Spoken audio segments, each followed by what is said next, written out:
Hello, welcome back to Insomnia History, where we uncover the darkest and most thrilling stories from the past to light up your night. Before we dive in, don't forget to like, subscribe, and ring the bell, because every click gives us the motivation to keep going, bringing you more captivating tales, night after night. Now, let's journey back to 1297, to a fateful battlefield where a sleepy Scottish commander almost cost his people everything. The Battle of Stirling Bridge wasn't just a clash of swords, it was a turning point in Scotland's fight for freedom. Are you ready? Let's get started. The late 13th century was a time of profound uncertainty for Scotland. The year 1286 marked a turning point when King Alexander III, riding through the darkness of a stormy night to visit his new queen, fell from his horse and died. His sudden death left Scotland without a clear heir to the throne. As all three of his children had already passed away, only his granddaughter, Margaret, known as the Maid of Norway, remained as a legitimate successor. Margaret was just a child, barely 3 years old, living in Norway when her grandfather died. The Scottish nobility, concerned about the future of their kingdom, arranged for her to marry the son of King Edward I of England. It seemed like a diplomatic solution to secure peace between the two realms. However, fate had other plans. In 1290, the young girl fell ill during her voyage to Scotland and died in Orkney, never setting foot on the mainland she was meant to rule. With Margaret's death, Scotland plunged into a succession crisis. 13 claimants came forward, asserting their right to the Scottish crown. Among them, 2 men emerged as the strongest contenders: John Balliol and Robert Bruce, both distant relatives of the royal line. Unable to resolve the dispute themselves, the Scottish nobles made a fateful decision. They invited King Edward I of England to arbitrate the succession. Edward I, known as Longshanks for his tall stature, had earned another nickname throughout his reign: Hammer of the Scots. This was not a title bestowed upon him for his fairness or impartiality. Edward saw an opportunity in Scotland's vulnerability and seized it with both hands. Before agreeing to arbitrate, he demanded recognition as Lord Paramount of Scotland, effectively claiming feudal superiority over the Northern Kingdom. The Scottish nobles, desperate for stability, reluctantly agreed to Edward's terms. After deliberation, Edward chose John Balliol as the new King of Scotland in 1292. This was no act of justice, but a calculated move. Balliol was considered the weaker of the main contenders, a man Edward believed he could easily control as a puppet king. Edward's assumptions proved correct. He immediately began treating Scotland as a vassal state, demanding Scottish troops for his war against France, and insisting that Scottish nobles answer to English courts. When King John attempted to assert independence by forming an alliance with France in 1295, Edward's patience ended.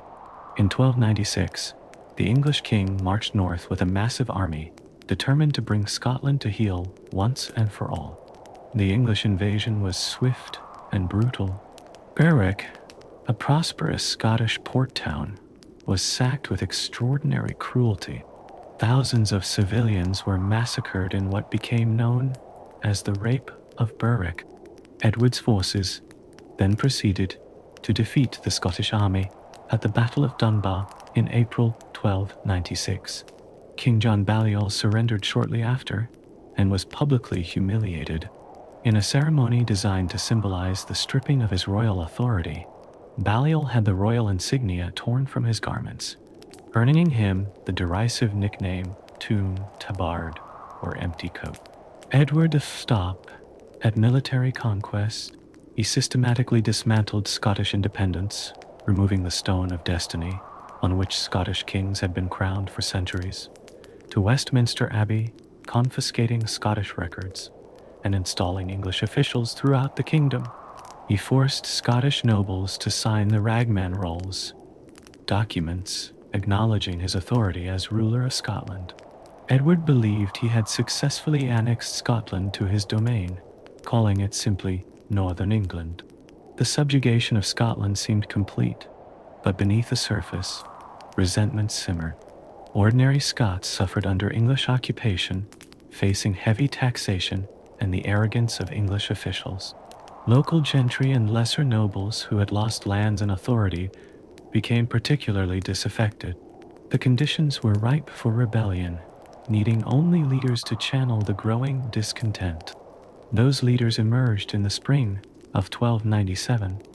William Wallace and Andrew Moray Toddy. Wallace came from the lower nobility in the southwest, while Moray was the son of a northern lord. Both men had personal grievances against the English occupation and the charisma to inspire others to their cause. They began operating independently, launching guerrilla attacks against English garrisons and officials. Wallace's rebellion started with a personal vendetta. According to some accounts, English soldiers had killed his wife, though historical evidence for this remains disputed. What is certain is that Wallace's first significant act of rebellion was the killing of William Heselrigg, the English sheriff of Lanark, in May 1297. This bloody deed announced Wallace's intentions and marked him as an outlaw in English eyes, but a hero to many Scots. Andrew Moray, meanwhile, initiated his uprising in the north. Escaping from English captivity after the Battle of Dunbar, he returned to his family lands around Inverness and raised the standard of rebellion. By the summer of 1297, Moray had liberated much of northern Scotland, demonstrating military acumen that belied his young age and relatively limited experience. The English response to these scattered uprisings was initially dismissive. Edward I was preoccupied with his campaign in France and considered the Scottish troubles mere nuisances that his local officials could handle. This underestimation would prove costly, as Wallace and Moray gathered followers and momentum. English control over Scotland began to crack. By August 1297, the situation had grown serious enough to warrant more direct attention. Edward I remained in France, but he ordered his treasurer, Hugh de Cressingham, and his military commander in Scotland, John de Varennes, Earl of Surrey, to assemble an army and crush the rebellion. Cressingham, a cleric more versed in collecting taxes than waging war, was particularly despised by the Scots for his harsh financial exactions. As summer turned to early autumn, Wallace and Moray joined forces, creating a more formidable threat than either could pose alone. Their combined army consisted mainly of infantry spearmen, with few cavalry or archers. Most were common men, farmers, tradesmen, and laborers, rather than professional soldiers. What they lacked in training and equipment, they made up for in determination and knowledge of the terrain. The English forces, by contrast, were professional and well-equipped. Heavy cavalry, longbowmen, and experienced infantry formed a formidable military machine that had conquered Wales and dominated battlefields across Europe. On open ground, in a conventional battle, the Scottish rebels would stand little chance against such a force. Wallace and Moray understood this disadvantage. They avoided pitched battles, preferring ambushes and strategic withdrawals that neutralized English military superiority. They targeted isolated garrisons, disrupted supply lines, and gradually pushed the English back to a few strongholds in southern Scotland. One of these strongholds was Stirling Castle, controlling a vital crossing over the River Forth. Whoever held Stirling controlled the gateway between the Highlands and Lowlands of Scotland. If supplies or reinforcements needed to move between northern and southern Scotland, they almost certainly had to pass through Stirling. The castle sat upon a volcanic crag, nearly impregnable when properly defended, overlooking a wooden bridge that spanned the winding River Forth. This bridge at Stirling was no grand structure. Narrow, and wooden. It could only accommodate a few horsemen riding abreast. On the northern approach to the bridge, the land was marshy and treacherous, cut through with streams and bogs. To the south, the ground was firmer, but rose sharply towards Stirling Castle. The geography created a natural bottleneck that would prove crucial in the coming confrontation. By September 1297, the English garrison at Stirling Castle watched anxiously as the Scottish rebel army approached from the north. The garrison commander sent urgent messages to Warrennan and Cressingham, who were in Berwick with the main English army. The message was clear. Without reinforcement, Stirling would fall, and with it, control of central Scotland. John de Warenne, Earl of Surrey, was a seasoned military commander, veteran of Edward's Welsh campaigns. Now, in his 60s, he had been appointed Guardian of Scotland in 1296.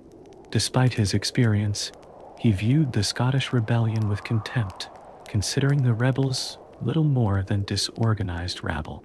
This contempt would lead him to make fatal errors of judgment in the days ahead. Hugh de Cressingham, the royal treasurer, shared Warren's dismissive attitude toward the Scots, but added a layer of fiscal concern. Military campaigns were expensive, and Cressingham was eager to resolve the situation quickly to minimize costs to the royal treasury. He would push for immediate confrontation rather than a more cautious approach. As September wore on, reports reached Warrenna that Wallace and Moray had positioned their forces near Stirling Bridge. The English commander finally began to move his army northward from Berwick, advancing slowly despite Cressingham's urgings for haste. The English force that approached Stirling numbered around 10,000 men, including a significant contingent of heavy cavalry and Welsh longbowmen. The stage was set for a confrontation that would determine Scotland's fate. On one side stood the professional English army, led by a commander who underestimated his opponent and oversold his own capabilities. On the other waited the Scottish rebels, outnumbered but fighting for their freedom on terrain they had carefully selected. At Stirling Bridge, the geography, the leadership decisions, and the fighting spirit of ordinary men would combine to create one of history's most remarkable military upsets. And at the center of this drama was a commander whose fatal flaw was not cowardice or incompetence, but something far more prosaic. The simple human need for sleep, arriving at precisely the wrong moment. John de Warenne, 6th Earl of Surrey, was born into one of England's most powerful noble families around 1231. The Warenne family had been loyal servants to the English crown since the Norman conquest, accumulating vast estates across England. Their loyalty had been rewarded with titles, lands, and royal favor through generations. By the time John inherited the earldom in 1240, the Warennes were firmly established among the highest echelon of English aristocracy. John's early military education followed the traditional path for medieval nobility. As a young man, he trained in horsemanship, swordsmanship, and the art of war under experienced knights. He learned to wear heavy armor, wield weapons while mounted, and command men in the chaotic environment of medieval combat. These skills formed the foundation of a military career that would span over 5 decades. His first significant military experience came during the Barons' War of 1264 to 1267, when he fought loyally for King Henry III against Simon de Montfort's rebellious barons. At the Battle of Lewes in 1264, Warenne commanded the right wing of the royal army. When the battle turned against the king's forces, Warenne chose discretion over valor. He fled the field, escaping to France rather than risking capture.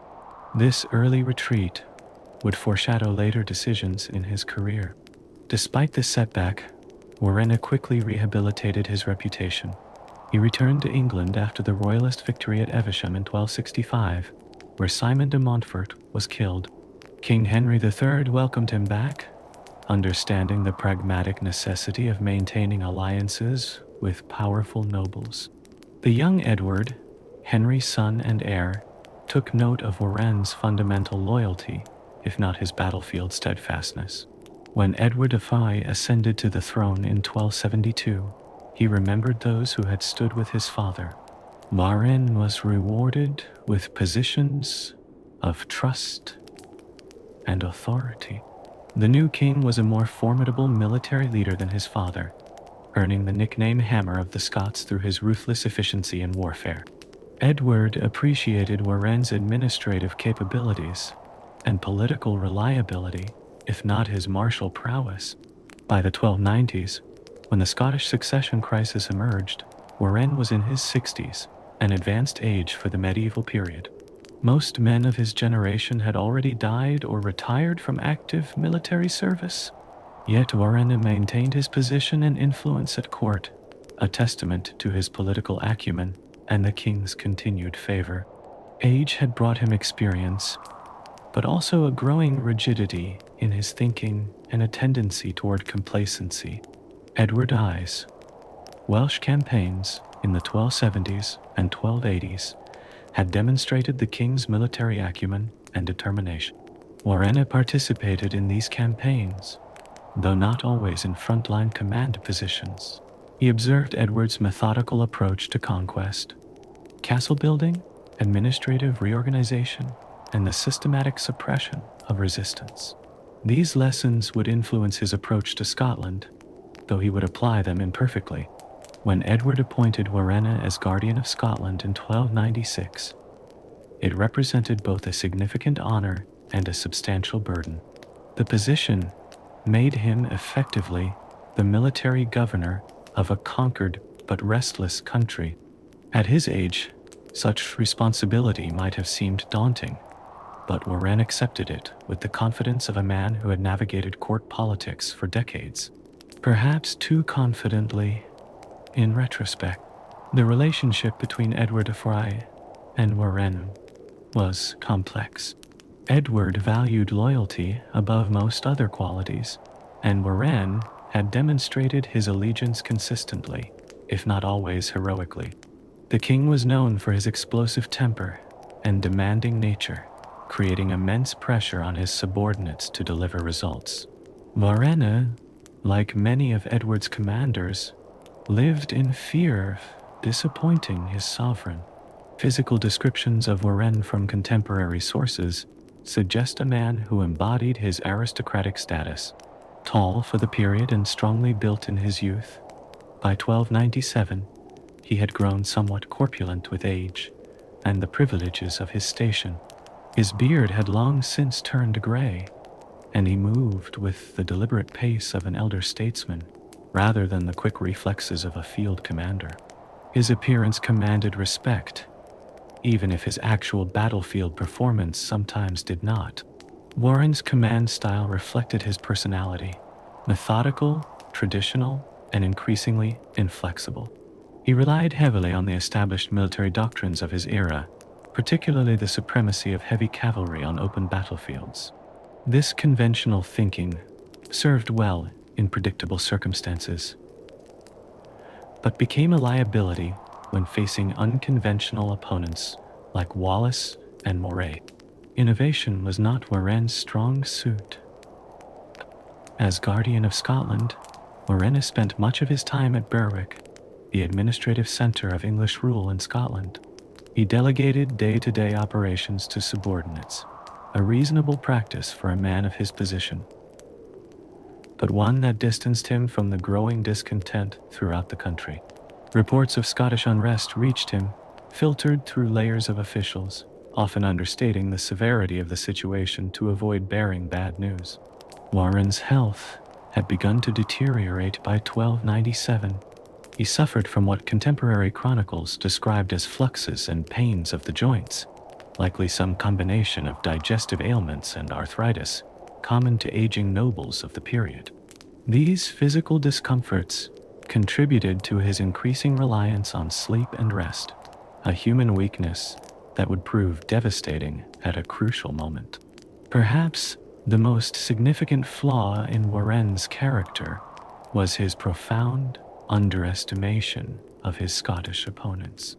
Like many English nobles, he viewed the Scots as less civilized, less disciplined, and less capable than English fighting men. This cultural arrogance was common among the English aristocracy, but particularly pronounced in Warenne. He dismissed reports of Wallace's tactical acumen, considering the Scottish leader a mere brigand rather than a serious military threat. This dismissive attitude extended to his assessment of Scottish fighting capabilities. Warenne knew that the Scottish forces consisted primarily of spearmen, rather than heavily armored knights. In open battle, such infantry was vulnerable to cavalry charges, a fact demonstrated repeatedly in recent conflicts.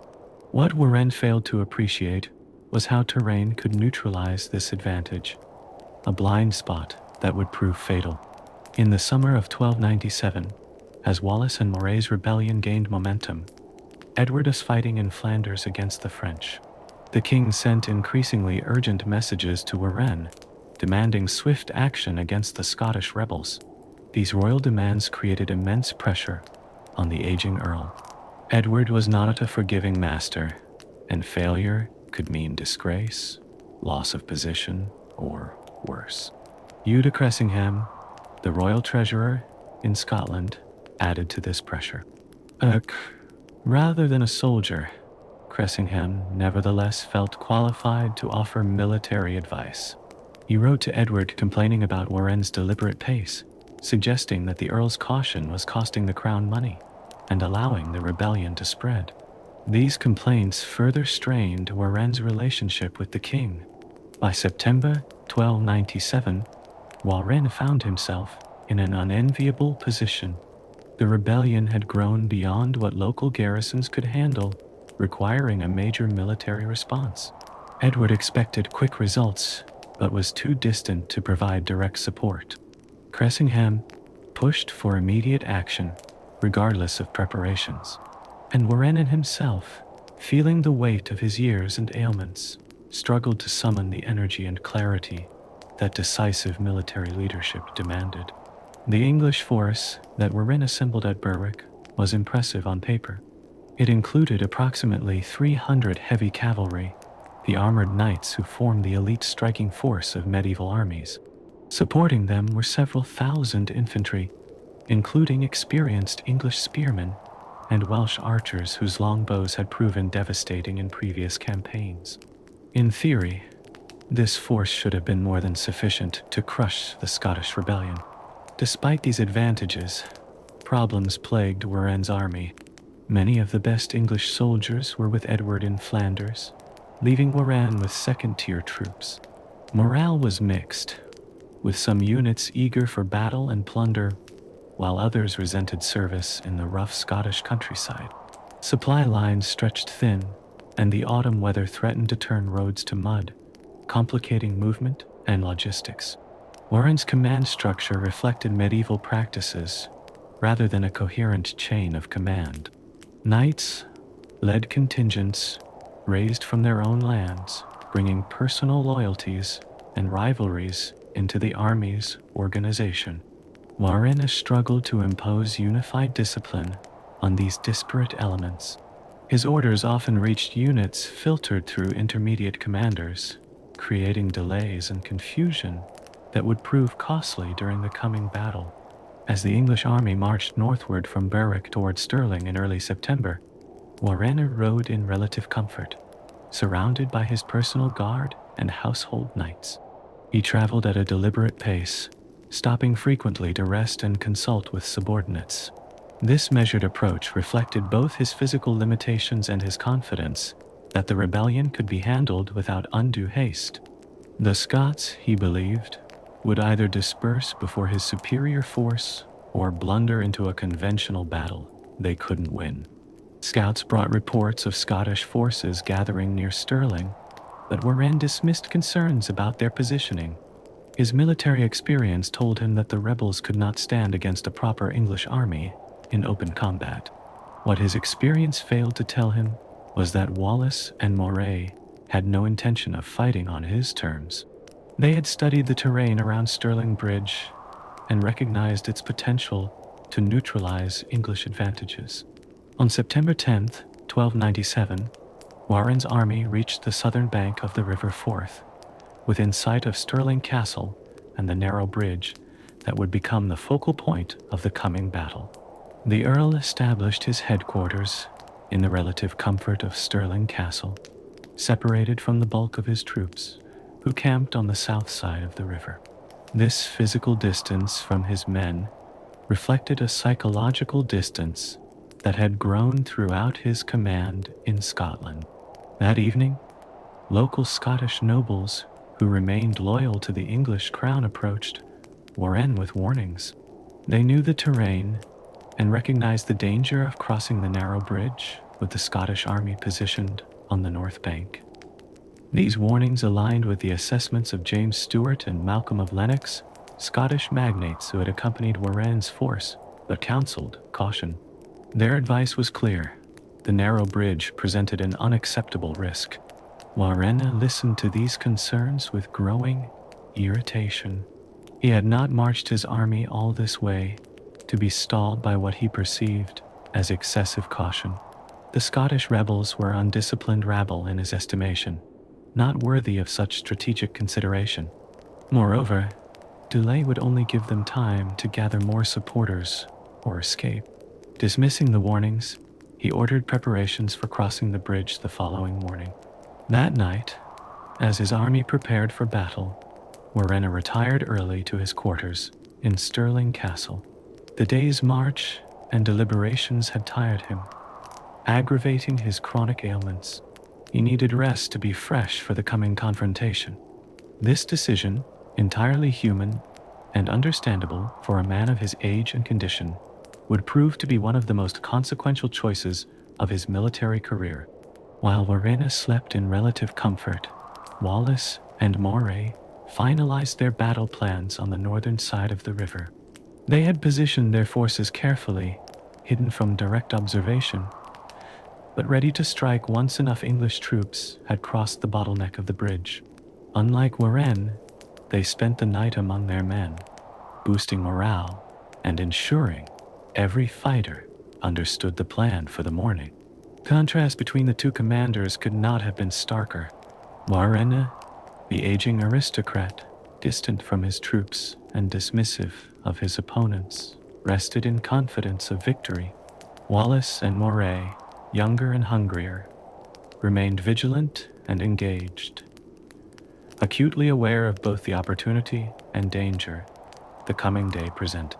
As night settled over Stirling, these differences in leadership approach set the stage for one of history's most dramatic military upsets. Dawn would bring a reckoning, and Warren's sleep would prove far more consequential than he could have imagined. The fate of two kingdoms hung in the balance, soon to be tipped by a commander's fatal complacency, and the simple human need for rest at precisely the wrong moment. To understand the dramatic events at Stirling Bridge, we must examine the extraordinary men who led the Scottish resistance. William Wallace and Andrew Moray emerged from different corners of Scotland, united by a common cause yet shaped by vastly different backgrounds. Their unlikely partnership would transform a scattered resistance into an organized rebellion that threatened English control of Scotland.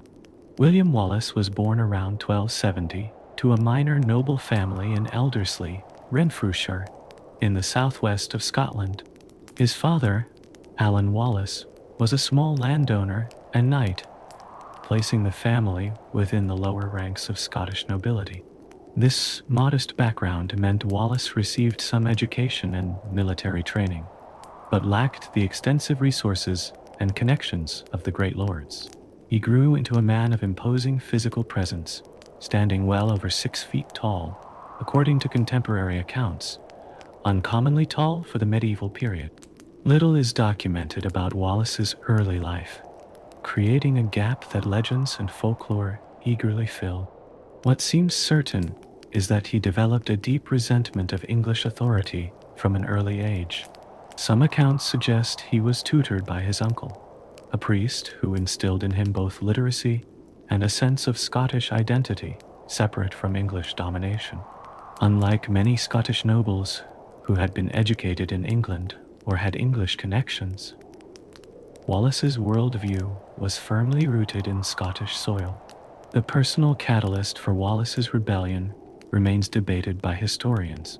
The popular tale, immortalized centuries later by blind minstrel Harry and Hollywood alike, claims English soldiers killed Wallace's wife, driving him to seek revenge. Historical evidence for this specific incident is scant, but the general pattern of English abuses against Scottish civilians is well documented. Whether motivated by personal tragedy or broader patriotism, Wallace took his first significant action against English authority in May 1297. That month in Lanark, Wallace and a small band of supporters killed William Heselrigg, the English sheriff. This wasn't a random act of violence, but a targeted strike against a symbol of English oppression. Heselrigg had been particularly harsh in enforcing English law and collecting taxes, making him deeply unpopular among the local population. His killing transformed Wallace from an anonymous malcontent into a marked man, with a price on his head and no choice but to continue his resistance. Andrew Moray's path to rebellion followed a different trajectory. Born around 1270, Moray came from the northern aristocracy, his family controlling extensive lands around Inverness and Moray. His father, Sir Andrew Moray of Petty, was a significant baron who had fought against the English at the Battle of Dunbar in 1296 and was subsequently imprisoned in the Tower of London. The younger Moray had received a more formal education than Wallace, possibly including time at European universities, giving him a broader perspective on governance and warfare. Moray had been captured alongside his father at Dunbar, but was imprisoned in Chester Castle in England rather than the Tower. In late 1296, he managed to escape and make his way back to his family lands in northern Scotland. Upon his return, he found the region chafing under English control, with English administrators replacing Scottish authorities and imposing new taxes and regulations that disrupted traditional Highland society. Rather than hiding or seeking accommodation with the new regime, Moray immediately began organizing resistance. He sent letters to local lords and clan chiefs, calling them to join his cause in the name of Scottish freedom. His aristocratic connections gave him credibility that Wallace initially lacked, allowing him to build a network of supporters throughout the northern regions. The differences between these two leaders extended beyond their backgrounds. Wallace was charismatic and bold, known for personal courage in combat and inspiring leadership that attracted common people to his banner. Contemporary accounts describe him leading from the front, participating directly in the fighting, and sharing the hardships of his men. This hands-on approach earned him the devotion of his followers, but sometimes led to impulsive decisions. Moray, by contrast, demonstrated a more measured and strategic approach. His education and aristocratic training had taught him the value of planning and coordination. He understood the logistics of warfare and the importance of securing territory rather than simply winning isolated skirmishes. While Wallace might be compared to a flame that burned hot and bright, Moray resembled a steadily building fire, less spectacular but potentially more sustainable. Despite these differences, or perhaps because of them, Wallace and Moray proved remarkably complementary as leaders of the Scottish resistance. Their shared goal of Scottish independence transcended their different approaches and backgrounds. When their separate rebellions began to gain momentum in the summer of 1297, it became increasingly clear that coordination between them would multiply their effectiveness. The early phases of their rebellion relied heavily on guerrilla tactics. Both men recognized that direct confrontation with the main English forces would be suicidal given the disparity in numbers, equipment, and training. Instead, they adopted an approach that exploited their advantages: knowledge of the terrain, support from local populations, and mobility. Wallace's operations in the southwest followed a consistent pattern.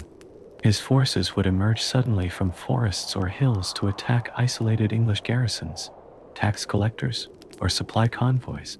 After inflicting maximum damage with minimal risk, they would disappear back into the landscape before significant English forces could respond. These hit-and-run tactics demoralized English troops, who found themselves constantly vulnerable, yet rarely able to engage their tormentors directly. A particularly effective tactic employed by Wallace was the destruction of supplies the English couldn't defend. Medieval armies relied on local resources for sustenance, and by burning crops or driving livestock away from areas the English controlled, Wallace created logistical nightmares for the occupation forces. English soldiers, hungry and frustrated, often responded with increased brutality against Scottish civilians, which only drove more recruits to Wallace's cause. Moray's campaign in the north employed similar guerrilla methods, but with greater emphasis on securing territory. After ambushing English forces, he would establish local Scottish authorities to replace the ousted English officials, gradually rebuilding a Scottish administrative structure in liberated areas. This approach created zones where Scottish law prevailed and English writs were meaningless, effectively establishing a proto-government in opposition to English rule. Both leaders understood the psychological dimension of their struggle. Each victory, however small, was celebrated and news spread throughout Scottish communities, countering the narrative of English invincibility. Stories of Wallace's boldness and Moray's strategic acumen traveled by word of mouth, growing with each retelling until they acquired almost mythical proportions. For a population desperate for hope, these tales of successful resistance were as valuable as the military victories themselves. By midsummer 1297, Wallace and Moray had achieved significant local successes. Wallace had effectively liberated much of southwestern Scotland, while Moray controlled substantial territory in the north. English forces found themselves increasingly confined to major castles and fortified towns, venturing out only in strength. The countryside, particularly at night, belonged to the Scottish rebels. These successes attracted growing numbers to the rebellion. What had begun as small bands of determined fighters swelled into a more substantial force. Farmers brought their scythes and pitchforks, tradesmen their hammers and axes. Some had military experience from border skirmishes or previous conflicts, but many were ordinary people driven to extraordinary actions by the circumstances of occupation.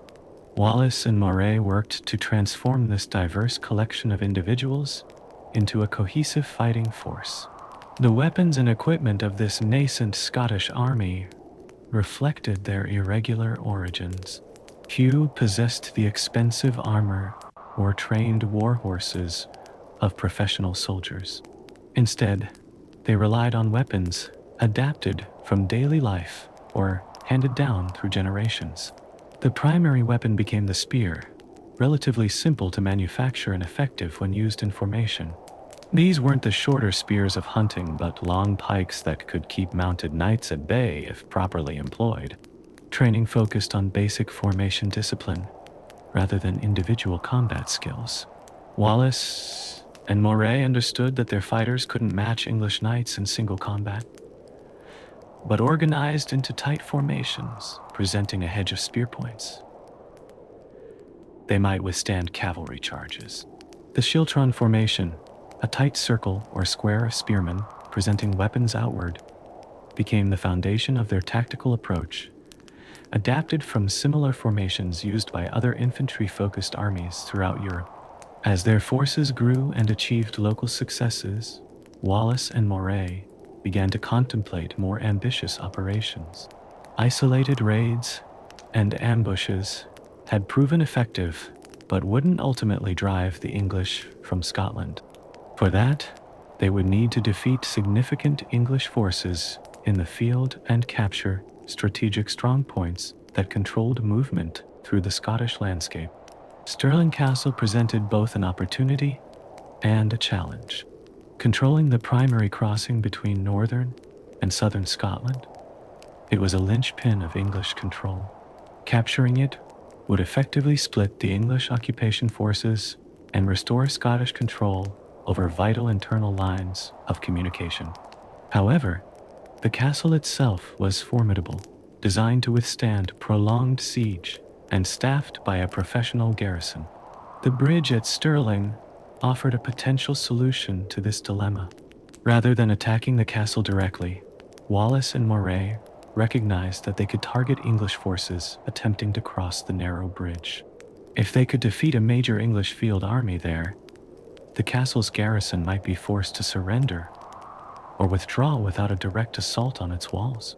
By early September 1297, intelligence reached the Scottish leaders that John de Varenne was marching north from Berwick with the main English army. This presented exactly the opportunity they had been waiting for. The aging Earl of Surrey would need to cross the River Forth to relieve Stirling Castle, and the narrow bridge created a natural bottleneck that could neutralize English advantages in cavalry and numbers. Wallace and Moray moved their combined forces to positions north of the River Forth, concealing them among the woods and hills that overlooked the northern end of Stirling Bridge. From these positions, they could observe English movements without being detected themselves. They spent days studying the terrain, identifying the marshy ground that would restrict English movement and the firmer areas where their own troops could maneuver. The plan they developed was simple but brilliant. They would allow a portion of the English army to cross the narrow bridge, which could accommodate only 2 or 3 horsemen riding abreast. Once a significant number had crossed, but before the entire army could traverse, they would attack, trapping the separated English forces against the river with no room to deploy into effective formation. The remaining English troops south of the river would be forced to watch helplessly as their comrades were overwhelmed. On the eve of battle, Wallace and Moray moved among their troops, explaining the plan and boosting morale. They emphasized that despite English advantages in equipment and training, the coming battle would be fought on Scottish terms, using terrain to neutralize enemy strengths. The Scottish fighters, many facing their first major battle, drew courage from their leader's confidence and the carefully chosen ground. Wallace reportedly addressed his men with characteristic bluntness. "We come here with no peaceful intent, but ready for battle, determined to avenge our wrongs and set our country free. Let your masters come and attack us. We are ready to meet them beard to beard."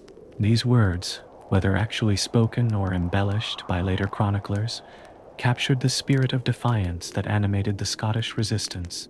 Moray's approach was more methodical, ensuring unit commanders understood their positions and responsibilities for the coming engagement. He organized the Scottish forces into divisions, each with specific tasks in the battle plan.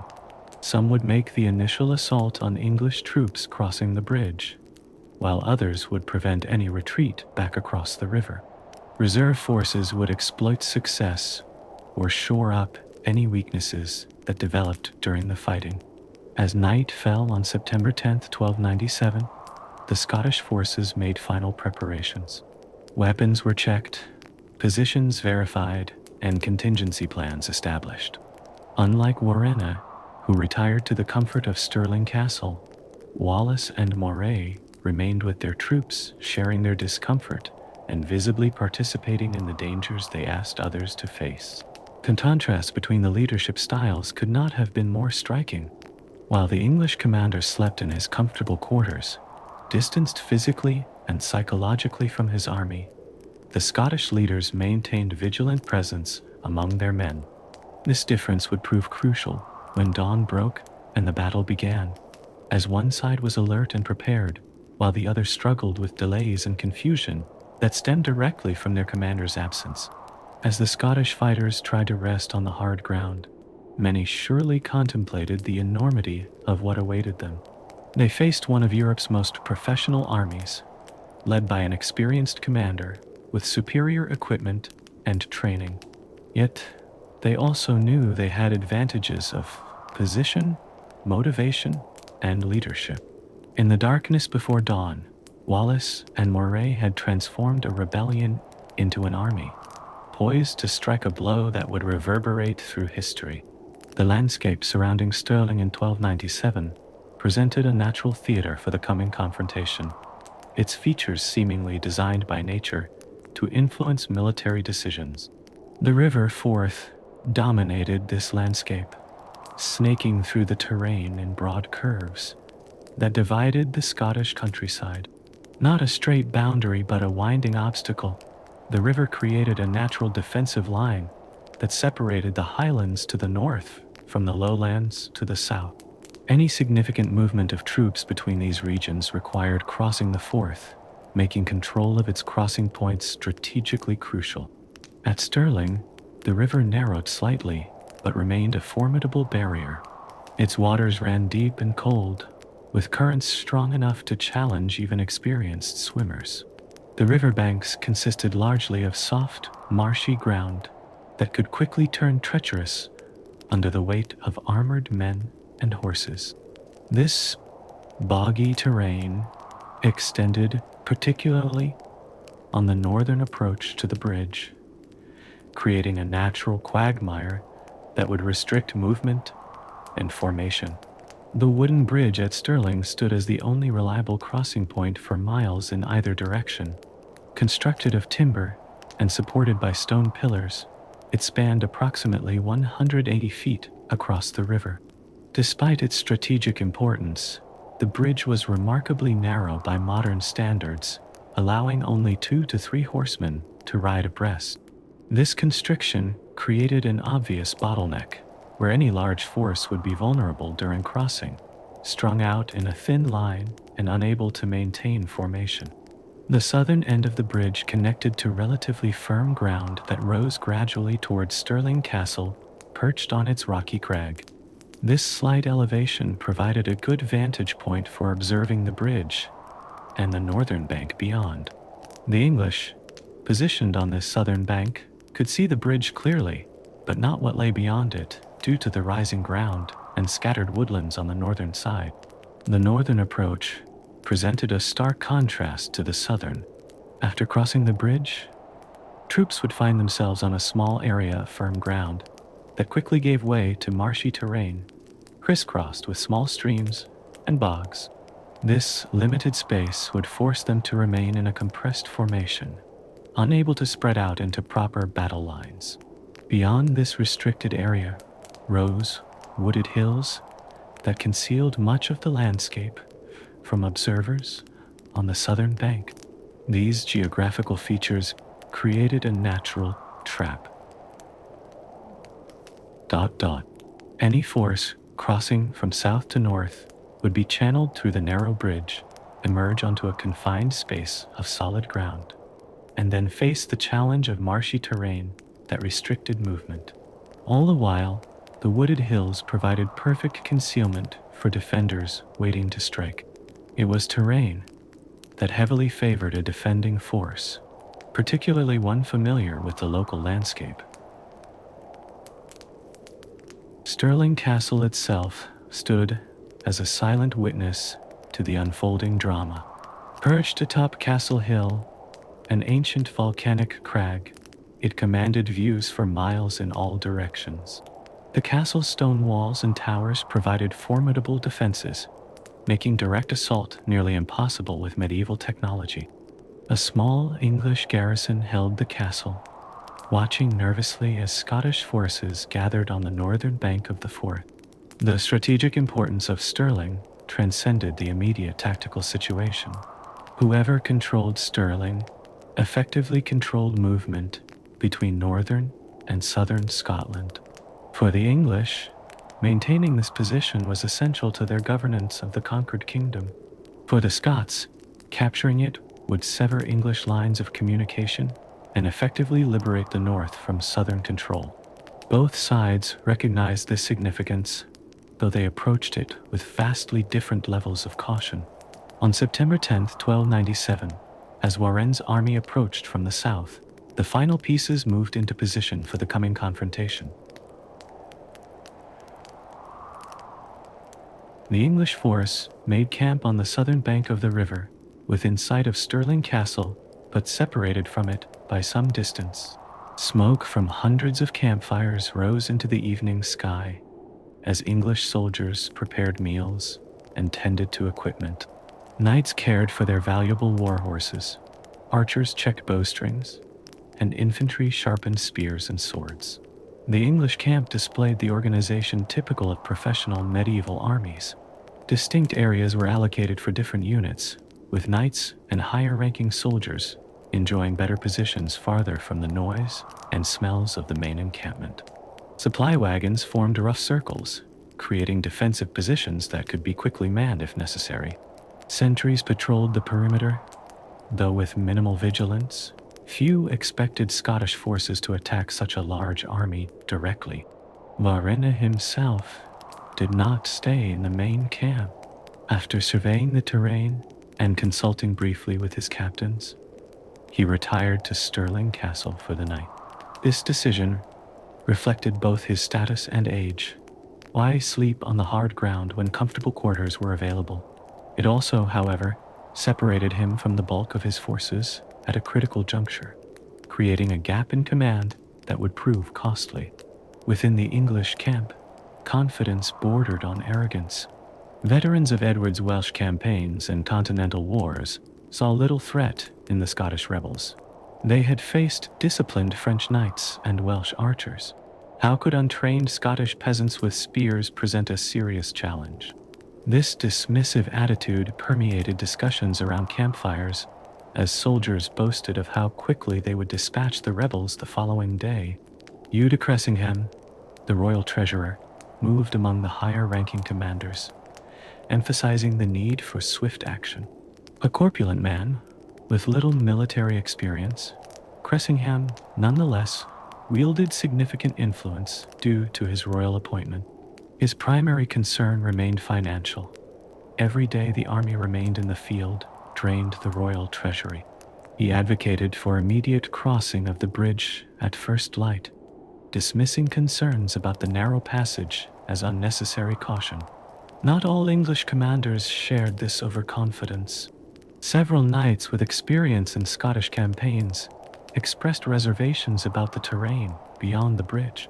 Reports from scouts described the marshy ground and limited space for deployment, raising concerns about vulnerability during crossing. These warnings reached Warenne, but made little impression. The Earl had committed to advancing the next day, and after decades of military service, he trusted his judgment over the caution of subordinates. More significant warnings came from Scottish nobles who remained loyal to the English crown. Sir Richard Lundy, a Scottish knight familiar with the area, approached Warenne with specific concerns about the bridge. He informed the Earl that there was a ford nearby where 60 horsemen could cross simultaneously, offering a much safer alternative to the narrow bridge. This intelligence represented crucial tactical information that might have altered the course of the battle. James Stuart and the Earl of Lennox, Scottish magnates who had accompanied Warenne's force as nominal allies, added their voices to these concerns. They knew the terrain intimately and recognized the danger posed by the constricted crossing. Their warnings carried the weight of local knowledge, yet Warenne received them with growing irritation.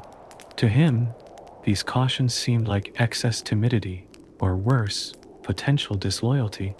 The Earl dismissed them, determined to proceed with a direct crossing at dawn. As evening deepened, messengers arrived at Stirling Castle with intelligence reports about Scottish positions. Scouts had observed significant numbers of spearmen gathering on the northern bank, though the exact size and disposition of the Scottish force remained unclear due to the concealing terrain.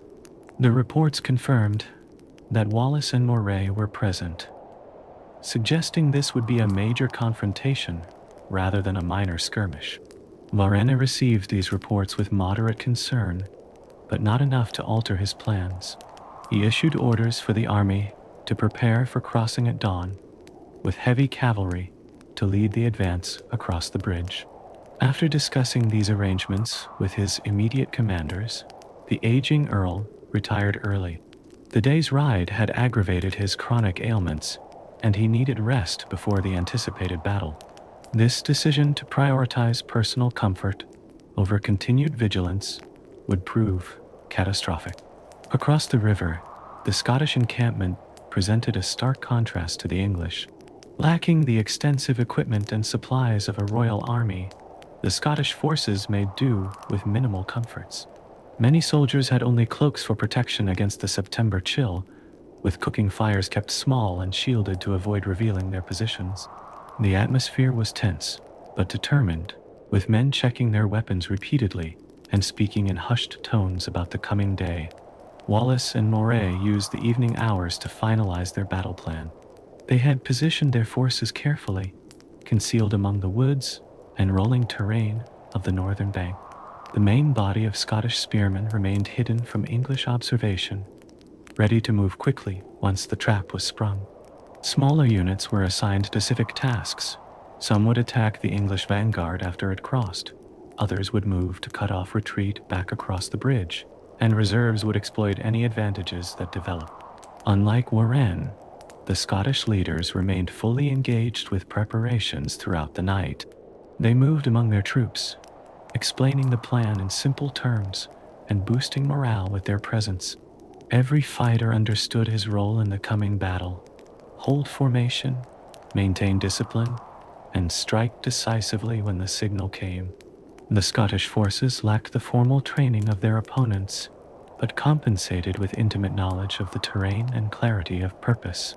Scottish scouts provided regular updates on English positions throughout the night. They reported the English camp settling down, with no signs of unusual activity or alertness. This intelligence confirmed what Wallace and Moray had hoped. The English apparently suspected nothing about the trap awaiting them. The Scottish leaders adjusted their final dispositions based on these reports, positioning their strongest units where they could strike most effectively once the English began crossing. The contrast between the two encampments extended to their respective moods. The English camp, despite some voiced concerns, maintained an air of routine confidence. Another day, another battle against inferior opponents. The Scottish forces, conversely, recognized the momentous nature of what they were attempting. For them, the coming confrontation represented not just another skirmish, but a potential turning point in their struggle for freedom. This understanding created an atmosphere of intense focus, rather than casual certainty. As darkness settled fully over the landscape, the weather took a significant turn. Rain began to fall, light at first, but steadily increasing throughout the night. This precipitation was common in Scottish autumn, but carried tactical implications. The already marshy ground north of the bridge would become even more treacherous, further limiting the mobility of heavily armored English knights. The wooden planks of the bridge would turn slippery, slowing the crossing. Weather, like terrain, seemed to favor the Scottish defenders. The rain continued intermittently through the night, dampening campfires and soldiers alike. English sentries huddled under whatever shelter they could find, their vigilance further reduced by discomfort. Scottish pickets, more accustomed to harsh weather, maintained better watch, tracking any movement in the English camp and relaying information back to their commanders. Within Stirling Castle, Warren slept soundly, untroubled by the weather or the weight of coming decisions. The castle's stone walls sheltered him from the rain, and his confidence in English superiority insulated him from serious concern. Messengers, with last-minute reports or questions, found him unavailable. Instructions delayed until morning. This communication gap meant that new intelligence or concerns raised during the night went unaddressed, further compromising English preparations. The hours before dawn brought increasing tension to both armies. English soldiers roused themselves from damp bedrolls, donning armor and preparing horses with practiced efficiency despite the conditions. Commanders issued morning orders, expecting Warenne's final instructions to arrive from the castle at any moment. The advance guard formed up near the bridge's southern approach, ready to begin crossing on command. In the Scottish camp, final preparations took on an almost ritual quality. Men checked weapons one last time, adjusted makeshift armor, and in many cases, prayed. Some tied strips of cloth to their spears or helmets to identify themselves as Wallace's or Moray's men in the confusion of combat. Unit leaders reviewed their assignments, ensuring every fighter knew exactly when and where to move when the signal came. Dawn broke gray and misty over Stirling on September 11th, 1297. The rain had slackened to a drizzle, but fog clung to the river, reducing visibility and adding another layer of uncertainty to the coming engagement. The wooden bridge emerged gradually from the mist, its narrow span seeming even more constricted in the half-light. On the southern bank, the English army stirred with growing impatience, awaiting the order to advance. That order should have come with first light. The standard practice for medieval armies was to begin major movements at dawn, maximizing daylight hours for battle. Yet as the sun climbed higher, no command arrived from Stirling Castle. Warenne, who should have been overseeing final preparations, remained absent. Knights and captains exchanged increasingly concerned glances as valuable time slipped away. Momentum and initiative lost to unexplained delay. Across the river, Wallace and Moray observed this hesitation with growing anticipation. Every hour of English inaction allowed them to perfect their positions and heighten the psychological impact of the coming ambush. The Scottish leaders recognized the delay as a gift, evidence of confusion in the English command that they could exploit. As the morning advanced without English movement, they sent runners to each unit, reinforcing the plan and maintaining the discipline essential to its success. The stage was now set for one of history's most consequential battles. On one side, waited the professional English army, temporarily leaderless and growing frustrated, but still confident in their superiority. On the other, the Scottish forces remained hidden, tense but prepared, their commanders fully engaged, and their plan refined to account for every development. Between them stretched the narrow wooden bridge that would determine Scotland's fate. And in Stirling Castle, John de Varenne, Earl of Surrey and Guardian of Scotland, continued his fateful sleep, unaware that his absence was already unraveling carefully laid plans and creating an opening his enemies. As the morning hours passed, the most consequential oversleep in military history continued, its impact growing with every moment of inaction. The first light of dawn on September 11th, 1297, revealed an English army ready for battle. Knights had donned their heavy armor, squires checked saddle girths one final time, and infantry formations stood in loose assembly, awaiting the order to advance. Banners hung limp in the damp morning air, their bright colors muted by the persistent drizzle. By all normal military protocols, the advance should have commenced immediately, taking advantage of the full day for battle and any subsequent pursuit. Yet, the expected command did not come. As the sun continued its climb, visible only as a brightening behind the thick cloud cover, confusion spread through the English ranks. Where was the Earl of Surrey? Why had no orders arrived from Stirling Castle?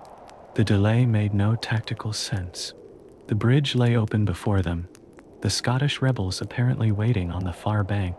Every minute wasted gave their opponents more time to prepare or potentially withdraw to more defensible positions. Hugh de Cressingham, the king's treasurer, grew increasingly agitated as the morning wore on. A corpulent cleric with more financial than military experience, Cressingham nevertheless recognized the folly of delay. Each day this campaign continued, drained the royal treasury, and Edward I had made his expectations brutally clear. Resolve the Scottish problem quickly and economically. Cressingham dispatched a messenger to Stirling Castle, seeking explanation and urging immediate action. The messenger returned with troubling news. The Earl was still abed, having given orders not to be disturbed until he awoke naturally. The castle steward explained that Warren had retired early, complaining of joint pains aggravated by the damp weather and the day's ride. He had taken a strong sleeping draught to ensure rest before the anticipated battle. The steward had strict instructions not to wake him, regardless of circumstances, until the Earl himself stirred. This news spread quickly among the senior commanders, generating reactions ranging from disbelief to outright anger. Sir Marmaduke Tweng, a veteran knight known for his blunt speech, expressed what many thought. Does the Earl believe the Scots will politely wait while he completes his beauty sleep? Every moment we stand idle, Wallace strengthens his position. Richard de Lundy, the Scottish knight who had previously warned about the dangers of the narrow bridge, saw this delay as further evidence of English tactical incompetence. He exchanged knowing glances with other Scottish nobles who had reluctantly accompanied the English force. Their worst fears about Warren's leadership seemed confirmed, yet they remained caught between conflicting loyalties, unable to directly challenge his authority. As the morning hours dragged on, the delay began affecting the common soldiers as well. The initial high spirits and confidence gradually gave way to uncertainty and frustration. Men who had risen before dawn, breakfasted quickly on cold rations, and stood ready for immediate action, now found themselves waiting indefinitely in uncomfortable armor, muscles stiffening in the cool, damp air. Veterans recognized the danger of this situation, momentum lost, energy wasted, and morale slowly draining away. Some junior officers attempted to maintain readiness through small drills and formation practice, but these efforts only highlighted the absence of central command. Contradictory orders circulated as knights and captains made independent decisions without coordination. The well-oiled military machine that had marched north from Berwick began to show signs of dysfunction, all stemming from the absence of its commander. By mid-morning, a delegation of senior knights took the unprecedented step of sending a second, more forceful message to the castle. This time, they instructed the messenger to insist on waking the Earl, emphasizing that the army stood ready and that valuable daylight was being wasted. This message carried an implicit criticism that would have been unthinkable in normal circumstances, a clear indication of how seriously they viewed the situation. The messenger, a young squire who drew the unenviable task, approached Stirling Castle with visible trepidation. Waking a noble, particularly one of Warren's rank and temperament, against explicit instructions risked severe punishment. Yet, the urgency of the situation overrode protocol. The squire was admitted to the castle, but found the steward unwilling to disturb the Earl's chambers. A tense argument ensued in hushed voices outside Warren's door, the squire insisting on the army's need, while the steward maintained his instructions were absolute. The commotion eventually penetrated Warren's drug-induced slumber. According to chronicles recording the events, the Earl emerged from his chambers in a foul mood, disheveled and disoriented from the sleeping draught. He berated both the messenger and the steward, the former for his presumption and the latter for allowing the disturbance. Only gradually did the reality of the situation penetrate his sleep-clouded mind. The morning was half gone, and his army had been standing ready for hours. Warren's reaction to this realization revealed much about his character. Rather than acknowledging the error and moving with redoubled urgency, he insisted on maintaining his normal morning routine. He demanded a proper breakfast, fresh clothing, and a detailed briefing on overnight developments before he would issue marching orders. This insistence on ceremony, despite the tactical emergency, demonstrated a rigidity of thinking that prioritized personal dignity over military necessity. The squire returned to the waiting commanders with news that further inflamed tensions. The Earl was awake, but would not be joining the army immediately. Orders would follow when he had broken his fast and reviewed the situation. This message was received with barely concealed outrage. Sir Marmaduke reportedly turned his horse and rode a short distance away to avoid saying something treasonous in the heat of anger. Across the river, the Scottish commanders observed the English in action with growing amazement and satisfaction. Dawn had been the moment of greatest vulnerability for their plan. Had the English advanced promptly, crossing the bridge while morning mist still provided some concealment, the outcome might have been different. Instead, each hour of delay allowed Wallace and Moray to refine positions, rest their troops, and adjust their strategy based on clearer observations of English dispositions. Wallace, ever pragmatic, initially suspected some elaborate English deception.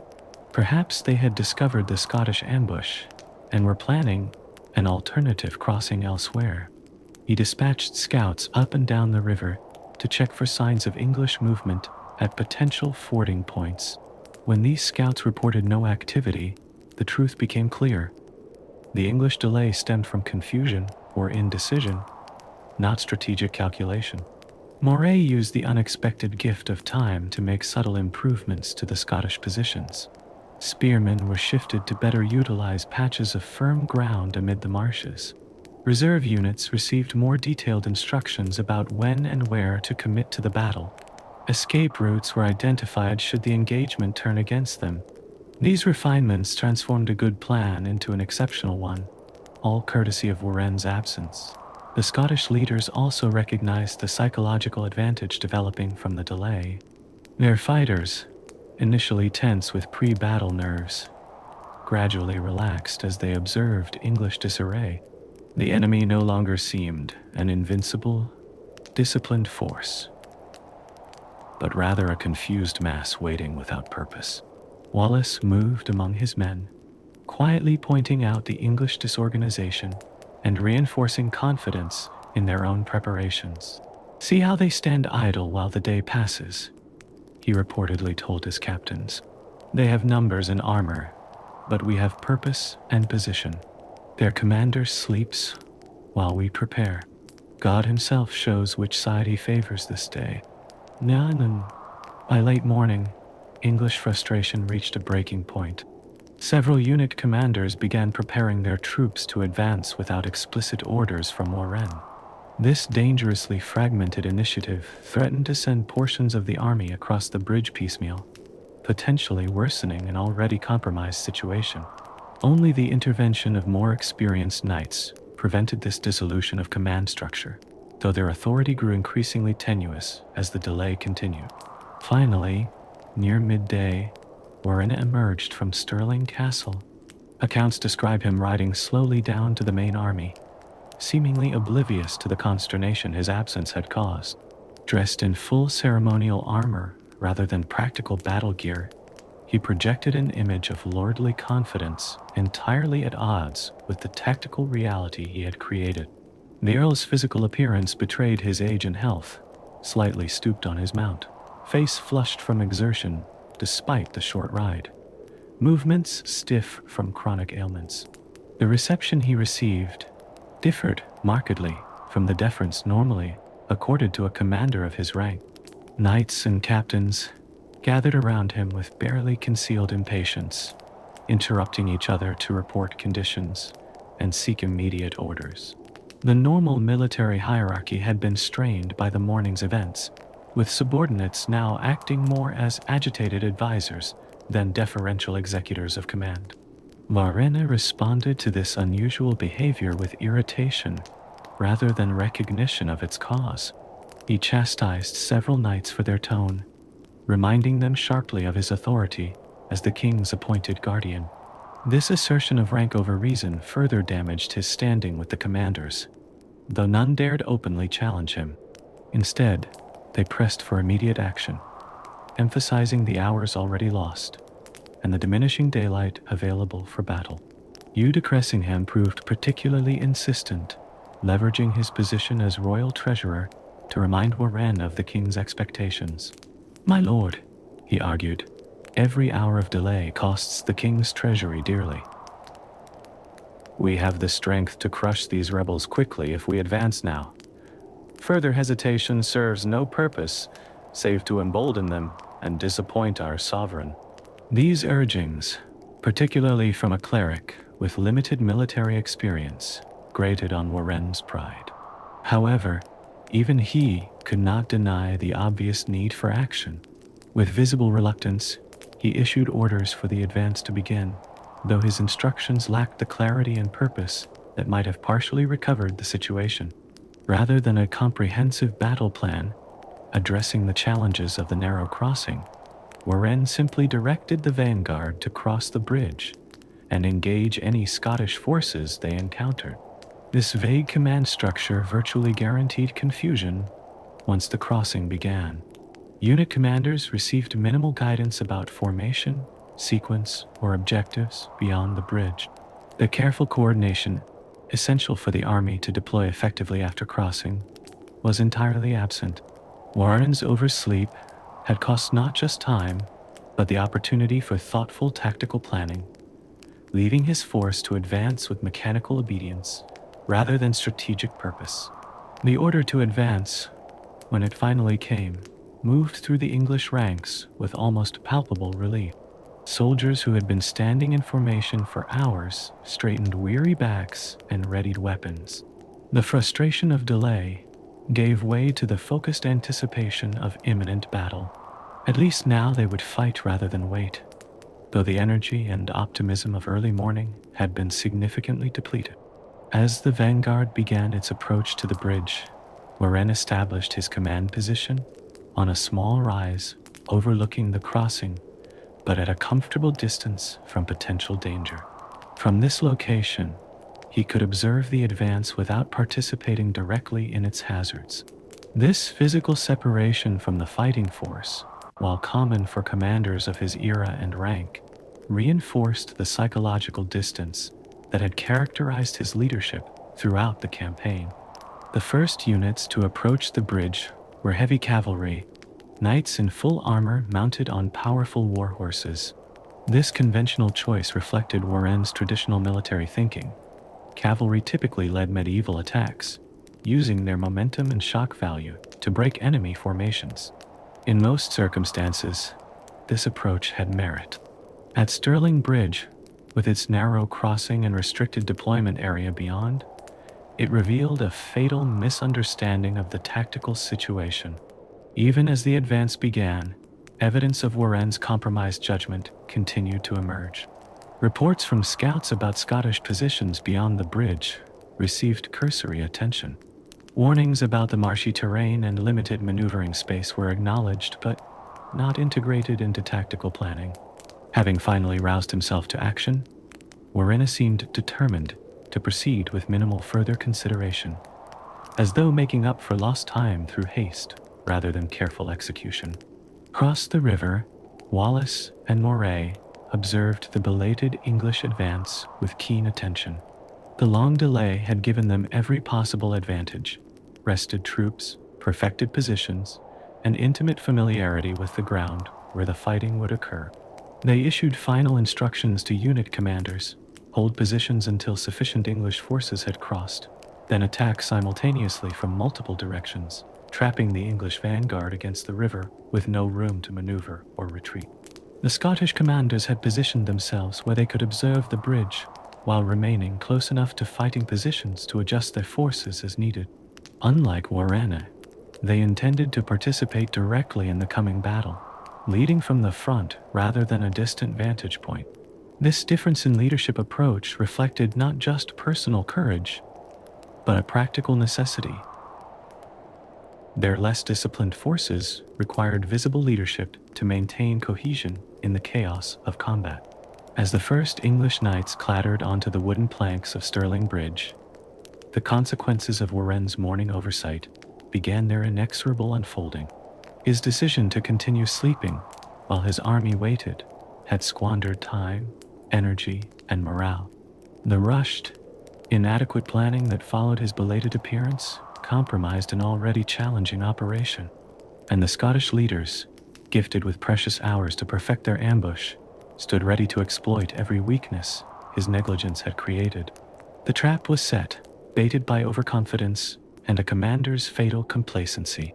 As English forces began their crossing, the price of Warenne's slumber was about to be paid in full, not with mere embarrassment, but with the blood of his men and potentially the fate of English control in Scotland. The wooden bridge at Stirling creaked under the weight of English war horses as the vanguard began its crossing shortly after midday on September 11th, 1297.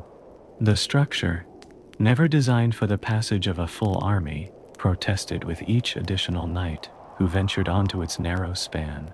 At its widest point, the bridge allowed only 2 mounted men to cross abreast, creating an immediate bottleneck that transformed the mighty English army into a thin, vulnerable trickle. Leading the advance were knights from the northern counties of England, men who had faced Scottish raiders before and considered this campaign a chance for revenge. They wore full-plate armor, their bodies encased in steel from head to toe, making them nearly invulnerable to the spears and arrows of common soldiers. Their war horses, massive beasts bred for strength rather than speed, wore partial armor covering their heads and chests. This protection gave the knights tremendous confidence, but also restricted their mobility, a trade-off that would soon prove catastrophic. Sir Marmaduke Twain, one of the more experienced English commanders, watched the initial crossing with growing concern. He had argued for sending scouts across first to secure the far bank, but Warenne had dismissed this caution as unnecessary delay after the morning's wasted hours. Now, Twain observed the knights advancing without proper reconnaissance, their formation compressed by the bridge's constraints, unable to deploy into effective fighting positions. His misgivings deepened as he watched more troops crowd onto the bridge behind the vanguard.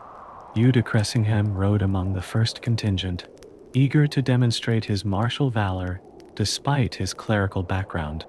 The royal treasurer had been a vocal proponent of immediate action throughout the morning's delay, and now he placed himself conspicuously in the vanguard, his expensive armor gleaming even in the dull light of the overcast day. His presence among the first wave represented both personal ambition and a desire to report favorably to King Edward about his role in suppressing the rebellion. From his command position on the southern bank, Warenne observed the crossing with apparent satisfaction. The bridge had been secured without immediate resistance, validating his dismissal of Scottish capabilities. He sent orders for the main body of infantry to prepare for crossing once the cavalry had established a secure position on the northern bank. There was no evidence that he recognized the vulnerability of his advancing forces or considered contingencies should the crossing be contested. His planning extended no further than the simple directive: cross and engage. The first knights who reached the northern end of the bridge found themselves on a small area of firm ground that quickly gave way to boggy terrain. They paused, uncertain how to proceed, creating a growing congestion as more mounted men filed off the bridge behind them. The limited space prevented them from forming proper lines or the wedge formations typically used for cavalry charges.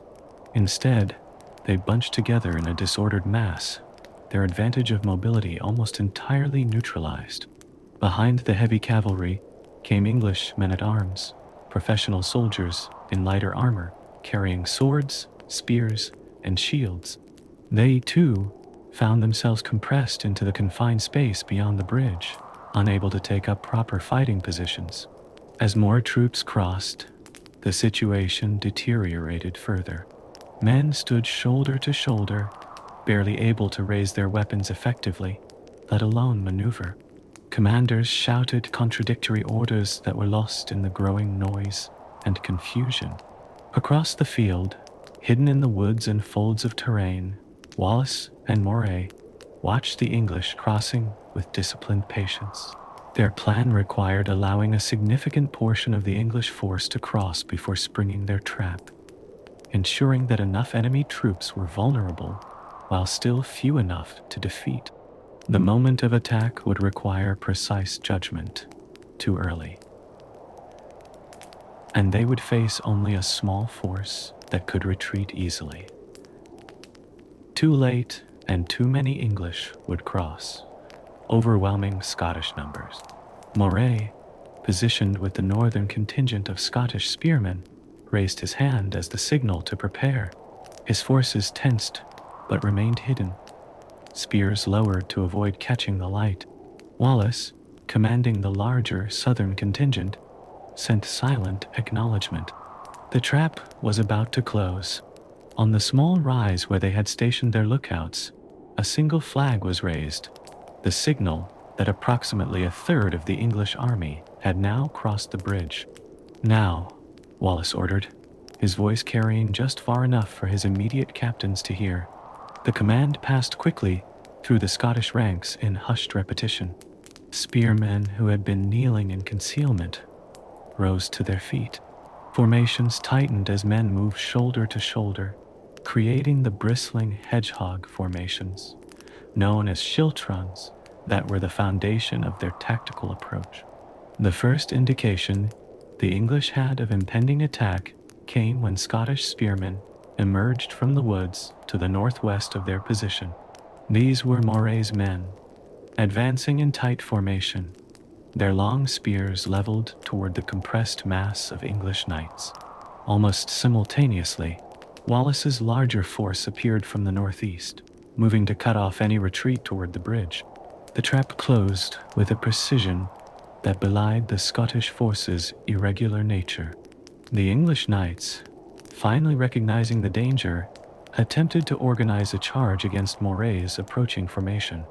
Under normal circumstances, heavy cavalry could shatter infantry formations through the sheer momentum and psychological impact of their charge. But these were far from normal circumstances. The boggy ground slowed their massive war horses, preventing them from building the necessary speed. The congestion caused by the narrow bridge and limited deployment area meant they could not form a proper charging line. Nevertheless, English pride and training demanded action. Several knights spurred their horses forward, trying to break through the Scottish lines before they fully formed. Their charge, disorganized and piecemeal, lacked the cohesion necessary for success. As they approached the Scottish formation, they faced an unbroken wall of spear points, braced against the ground and angled toward the horses' chests. The leading war horses, sensing the danger, even if their riders did not, balked and reared, throwing some knights and disrupting the already fragmented charge. Those knights who managed to maintain control of their mounts and continue forward met a grim fate. The Scottish spears, between 12 and 15 feet long, outreached the knights' lances and swords. Horses impaled themselves on these spears, collapsing and throwing their riders into the mud. Knights who fell found themselves at a terrible disadvantage, their heavy armor now an impediment rather than protection. Many drowned in the marshy ground or were dispatched by Scottish soldiers wielding daggers that could penetrate the gaps in plate armor. Wallace's contingent, meanwhile, had reached the bridge approach, effectively cutting the English vanguard off from reinforcement or retreat. This maneuver transformed what might have been a fighting withdrawal into an encirclement. The English forces on the north bank now faced attacks from multiple directions with no escape route. Panic began to spread as the reality of their situation became apparent. From the southern bank, Morena watched in shocked disbelief as his vanguard disintegrated under the Scottish assault. The carefully constructed illusion of Scottish inferiority collapsed in moments as he witnessed disciplined spear formations executing a complex envelopment maneuver. His traditional understanding of warfare, which placed mounted knights at the apex of military effectiveness, confronted a harsh reality. In the right terrain, with the right tactics, common spearmen could defeat the flower of chivalry. Warren's response to this crisis revealed his limitations as a commander. Rather than halting the crossing to reassess, or sending archers forward to support the beleaguered vanguard. He initially froze in indecision. Precious minutes passed as he consulted with nearby captains, many of whom offered contradictory advice. Some urged committing more forces across the bridge to break through the Scottish positions, while others advocated abandoning the forces already across to preserve the main army. Hugh de Cressingham, caught in the midst of the developing slaughter, reportedly fought with unexpected courage despite his clerical background. Accounts describe him rallying nearby knights and attempting to organize a coordinated charge against Wallace's position. This effort, while displaying personal valor, came too late to affect the battle's outcome. Surrounded by Scottish spearmen, Cressingham was pulled from his horse and killed, one of the highest-ranking casualties of the day. The fighting around the bridge's northern end grew increasingly desperate as English troops realized their predicament. Some tried to force their way back onto the bridge, creating a dangerous crush as they collided with reinforcements still crossing from the south. Others attempted to break out through the Scottish lines, individual acts of bravery that achieved little against the disciplined spear formations. A few tried to swim the river, only to drown under the weight of their armor or be picked off by Scottish archers positioned along the banks. Wallace personally led a charge that reached the very end of the bridge, his towering figure conspicuous in the front ranks. Scottish sources describe him wielding a massive two-handed sword, cutting down English soldiers attempting to retreat. While likely embellished by later patriotic historians, these accounts capture the hands-on leadership that distinguished the Scottish commanders from Moran's distant management of the battle. On the southern bank, the English army watched in horror as their comrades were systematically destroyed. Warenne, finally galvanized into decisive action, ordered a counterattack to secure the bridge and extract what remained of his vanguard. Sir Marmaduke Twang led this desperate effort, gathering what mounted knights remained on the southern bank for a push across the narrow span. Twang's counterattack initially made progress, the shock of fresh heavy cavalry momentarily pushing back the Scottish forces at the bridge's northern end. For a brief moment, it appeared that some of the trapped English might escape. This hope proved short-lived. Wallace redirected reserves to reinforce the threatened point, and the narrow bridge once again became a death trap rather than an escape route. The battle now developed into three distinct fights: the slaughter of the isolated English vanguard on the northern bank, the desperate struggle for control of the bridge itself, and the growing disarray among the main English force watching from the south. In all three areas, the situation deteriorated rapidly for the English forces. On the northern bank, the last organized resistance among the English vanguard collapsed as commanders were killed or captured. Individual knights continued fighting, but without coordination or hope of victory. Scottish chronicles describe the methodical destruction of these isolated warriors, spearmen working in teams to bring down mounted knights, then dispatching them once they fell. The marshy ground became a charnel house, bodies of men and horses creating islands of relative firmness in the bog. The struggle for the bridge reached its climax when Wallace's forces drove back Twang's counterattack and established complete control of the northern approach. Scottish spearmen formed an impenetrable barrier across the narrow span, while others began systematically killing English soldiers trapped on the bridge itself. The wooden structure, slick with blood and increasingly unstable under the weight and movement of armored men, became a horrific bottleneck where English soldiers could neither advance nor retreat. On the southern bank, Warenne faced a disintegrating situation. The portion of his army that had crossed was clearly lost, beyond any realistic hope of rescue. Continuing to feed troops into this disaster would only increase the casualties. Yet ordering a general retreat would mean abandoning hundreds of men, including some of England's prominent knights, to certain death. The political consequences of such a decision would be severe, possibly fatal to his career, and standing with King Edward. In this moment of crisis, Warren's character revealed itself fully. Self-preservation overcame both military logic and chivalric obligation to his men. He ordered the bridge destroyed to prevent Scottish pursuit, effectively condemning everyone on the northern bank or the bridge itself to death or capture. This command, while tactically sound in preventing a total rout, represented a moral failure that would forever stain his reputation. English archers set fire to the bridge's southern end, while engineers worked to destroy its supports. As the structure began to collapse, desperate English soldiers on the span faced an impossible choice. Advance into the waiting Scottish spears, retreat into the flames, or jump into the river below. Many chose the water, creating a pitiful spectacle as armored men thrashed briefly before sinking beneath the surface. Sir Marmaduke Twang, finding himself cut off on the northern bank when the bridge's destruction began, reportedly performed one of the day's few English acts of successful heroism. Rather than surrender, he spurred his warhorse through the Scottish lines in a suicidal charge, somehow breaking through their formation and swimming his mount across the river at a narrow point. This escape, witnessed by troops on both banks, would become legendary, though it did nothing to alter the battle's outcome. By mid-afternoon, what had begun as a straightforward crossing had transformed into one of England's most catastrophic military defeats. The portion of Warren's army trapped on the northern bank had been annihilated.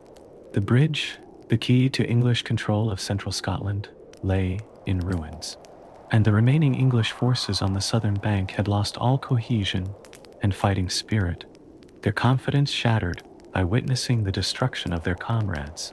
As smoke rose from the burning remnants of Stirling Bridge, Warren could only watch in stunned disbelief. His morning's fateful decision to prioritize sleep over military necessity had unraveled into disaster beyond his worst imaginings. The professional army he had led north from Berwick lay broken, its elite vanguard destroyed, its confidence shattered, and its mission of suppressing the Scottish rebellion transformed into a desperate fight for survival. The consequences of his failure would extend far beyond this battlefield, altering the course of two kingdoms and earning him history's harsh judgment as the commander whose sleep changed the fate of nations. The destruction of Stirling Bridge marked not the end, but merely the central act in the unfolding tragedy of Warren's campaign. As flames consumed the wooden structure, the battle entered its final, desperate phase. On the northern bank, Wallace and Moray's forces systematically eliminated the remaining English resistance. Knights who had dismounted to fight on foot found themselves surrounded by multiple spearmen, their superior individual fighting skills neutralized by the coordinated tactics of their opponents.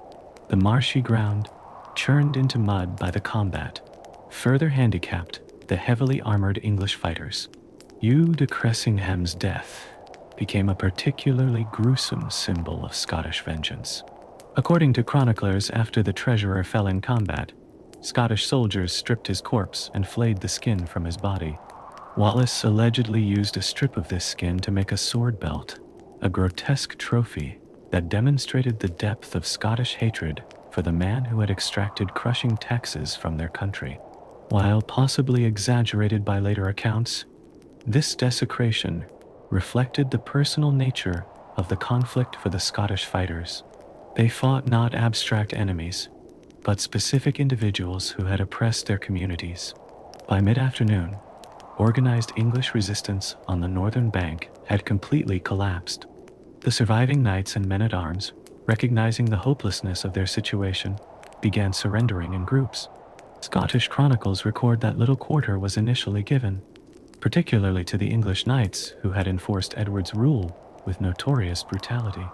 Only when Wallace and Moray intervened did the wholesale slaughter diminish, as they recognized the value of high-ranking prisoners for future ransoms and negotiations. On the southern bank, Warren faced a rapidly deteriorating situation. The destruction of the bridge had prevented Scottish pursuit, but also eliminated any possibility of salvaging his vanguard. The remainder of his army, witnessing the annihilation of their comrades, experienced a catastrophic collapse in morale. Units that had been eager for battle hours earlier now showed signs of disintegration, with individual soldiers slipping away from formations and small groups beginning unauthorized withdrawals. The psychological impact of watching helplessly as comrades were systematically destroyed cannot be overstated. Medieval battles typically involved direct engagement, where soldiers could at least influence their fate through fighting.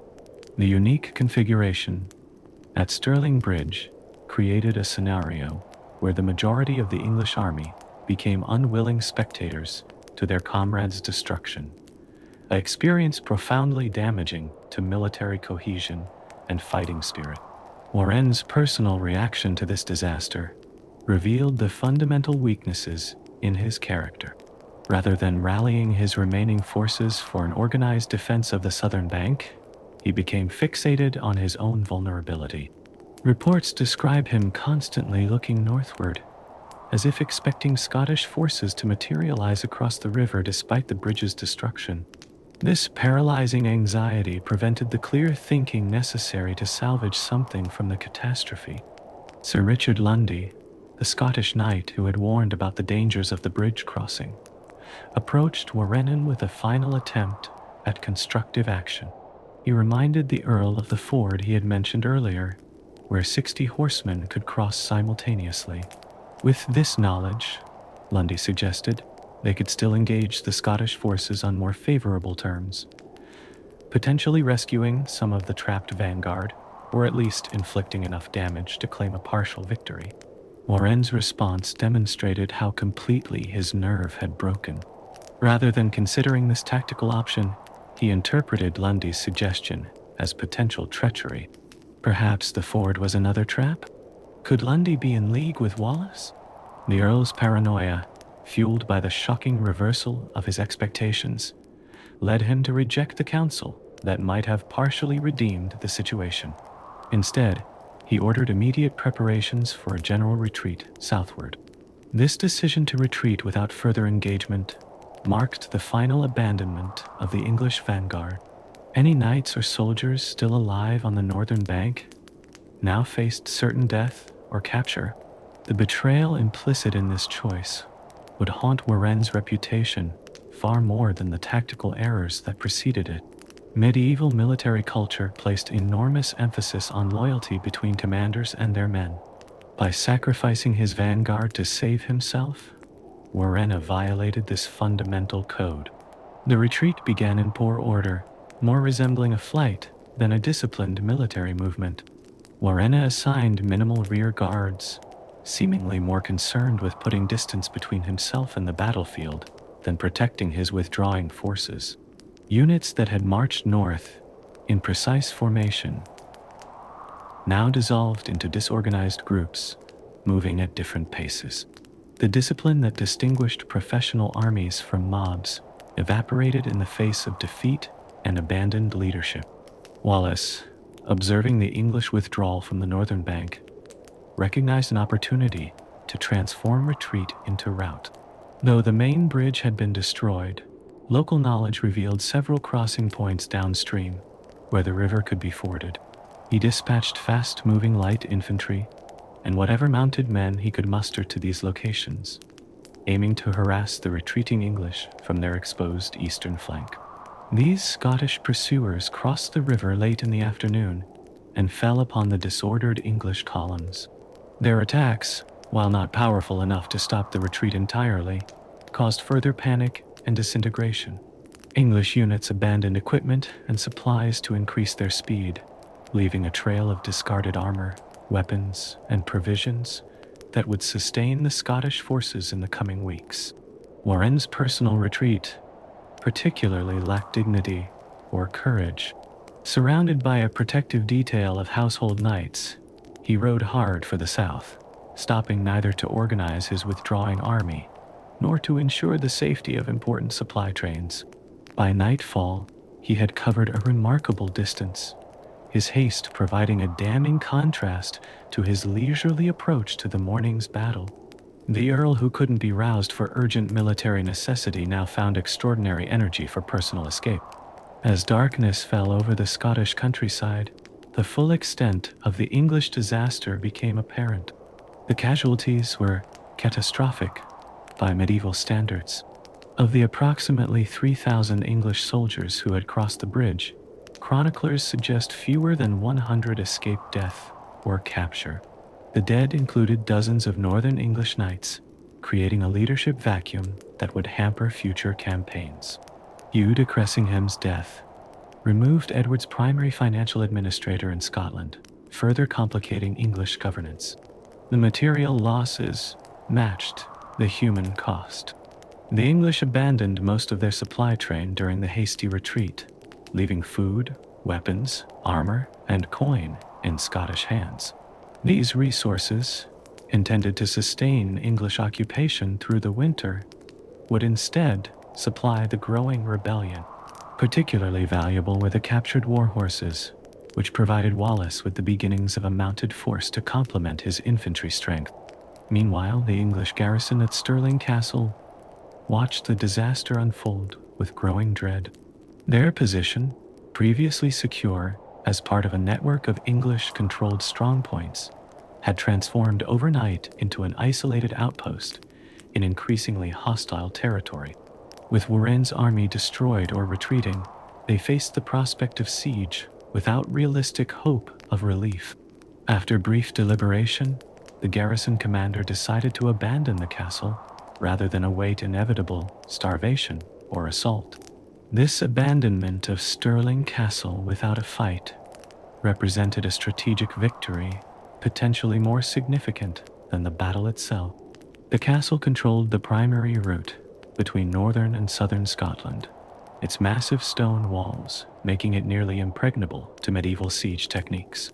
By gaining this fortress without the months of investment typically required for capturing such strong points, Wallace and Moray acquired a powerful symbol of legitimacy and a crucial strategic asset for controlling central Scotland.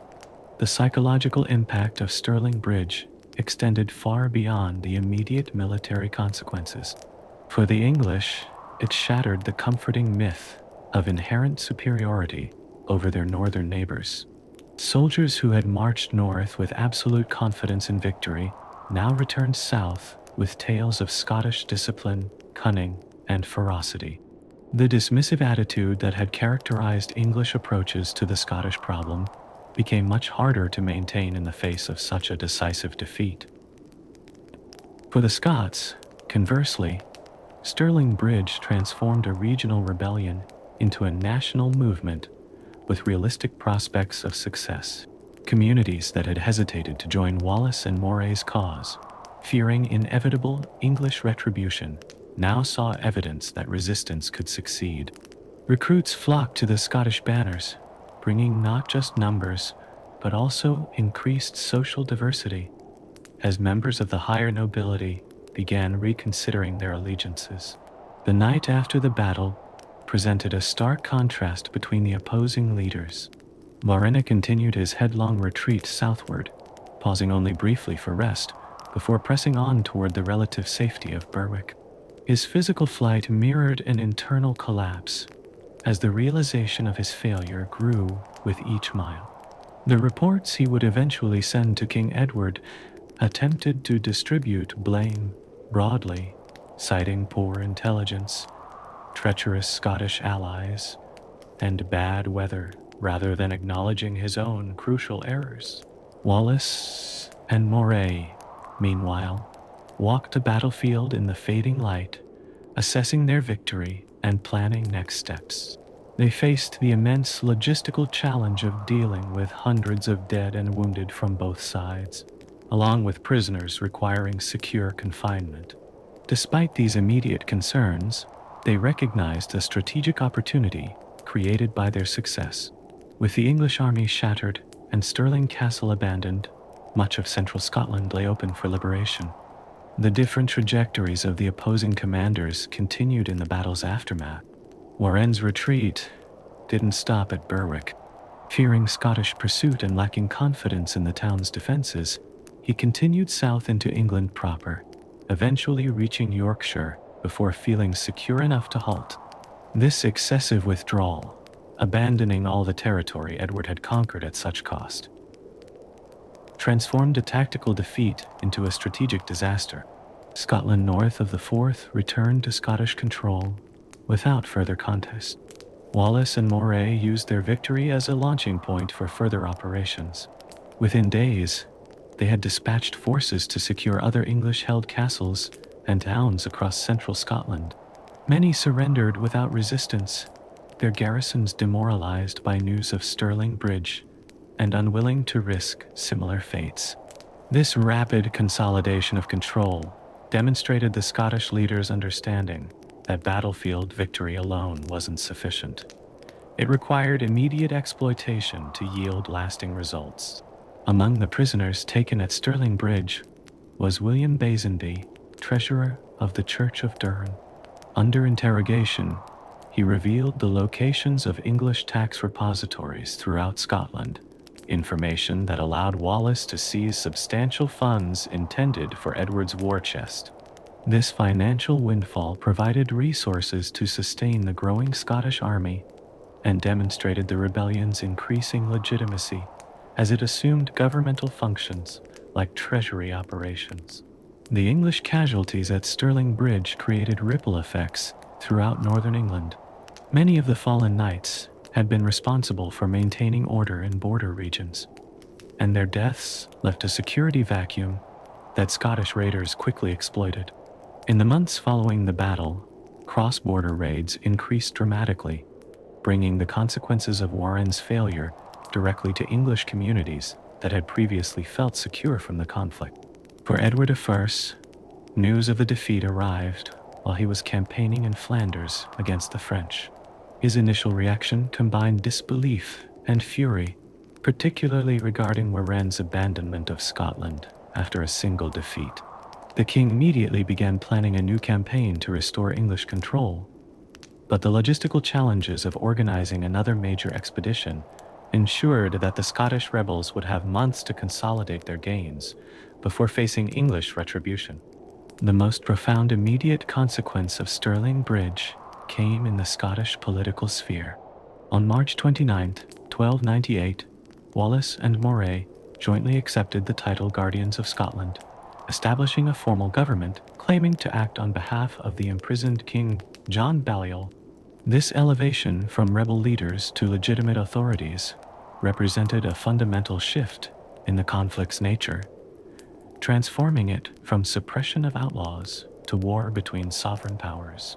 Tragically, Andrew Moray would not live long to exercise his new authority.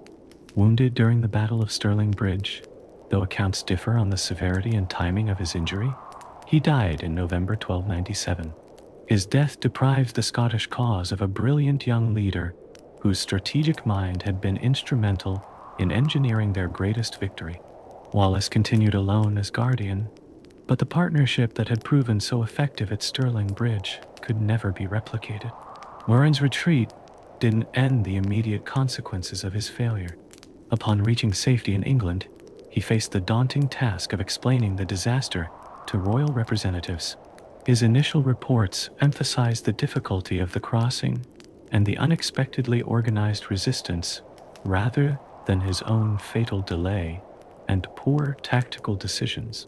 These attempts at self-justification convinced few, especially as survivors of the battle reached England with their own accounts of the commander's absence during crucial morning hours. The Earl's reputation never recovered from Stirling Bridge. Though Edward I, perpetually short of experienced commanders, eventually returned Warren to positions of responsibility, the shadow of his Scottish failure followed him for the remainder of his career. Contemporary chronicles began referring to him as the Earl who slept while Scotland was lost, an epitaph that captured both the specific failing at Stirling and its enormous consequences. As September turned to October in 1297, the full implications of Stirling Bridge continued to unfold across Scotland. English authority, which had seemed firmly established after Edward's initial conquest, had collapsed with stunning rapidity. The battle demonstrated that determined resistance, intelligent leadership, and appropriate tactics could overcome even the formidable military machine Edward had constructed. Most importantly, it showed that the English could be beaten, a psychological breakthrough whose importance transcended the immediate tactical victory. For Warenne personally, the battle's aftermath brought humiliation rather than physical punishment. Edward I, while furious at the outcome, recognized that publicly scapegoating a powerful earl would create more problems than it solved. Instead, Warenne suffered the more subtle but equally painful consequence of diminished trust and respect. The earl who had entered Scotland as Edward's chosen representative, entrusted with an entire kingdom's governance, departed as a cautionary tale of complacency and failure. The contrast between morning and evening on September 11th, 1297, captured the day's historic significance. Dawn had revealed an English army at the height of its confidence, led by an experienced commander with every expectation of easy victory. Dusk showed that same army shattered and fleeing, its commander's reputation in ruins, and the entire political landscape of Britain transformed. And at the center of this extraordinary reversal lay a simple human failing. A commander who valued his comfort over his duty, who slept while history's tide turned irrevocably against him. The immediate aftermath of Stirling Bridge reverberated through Scotland and England with dramatically different effects.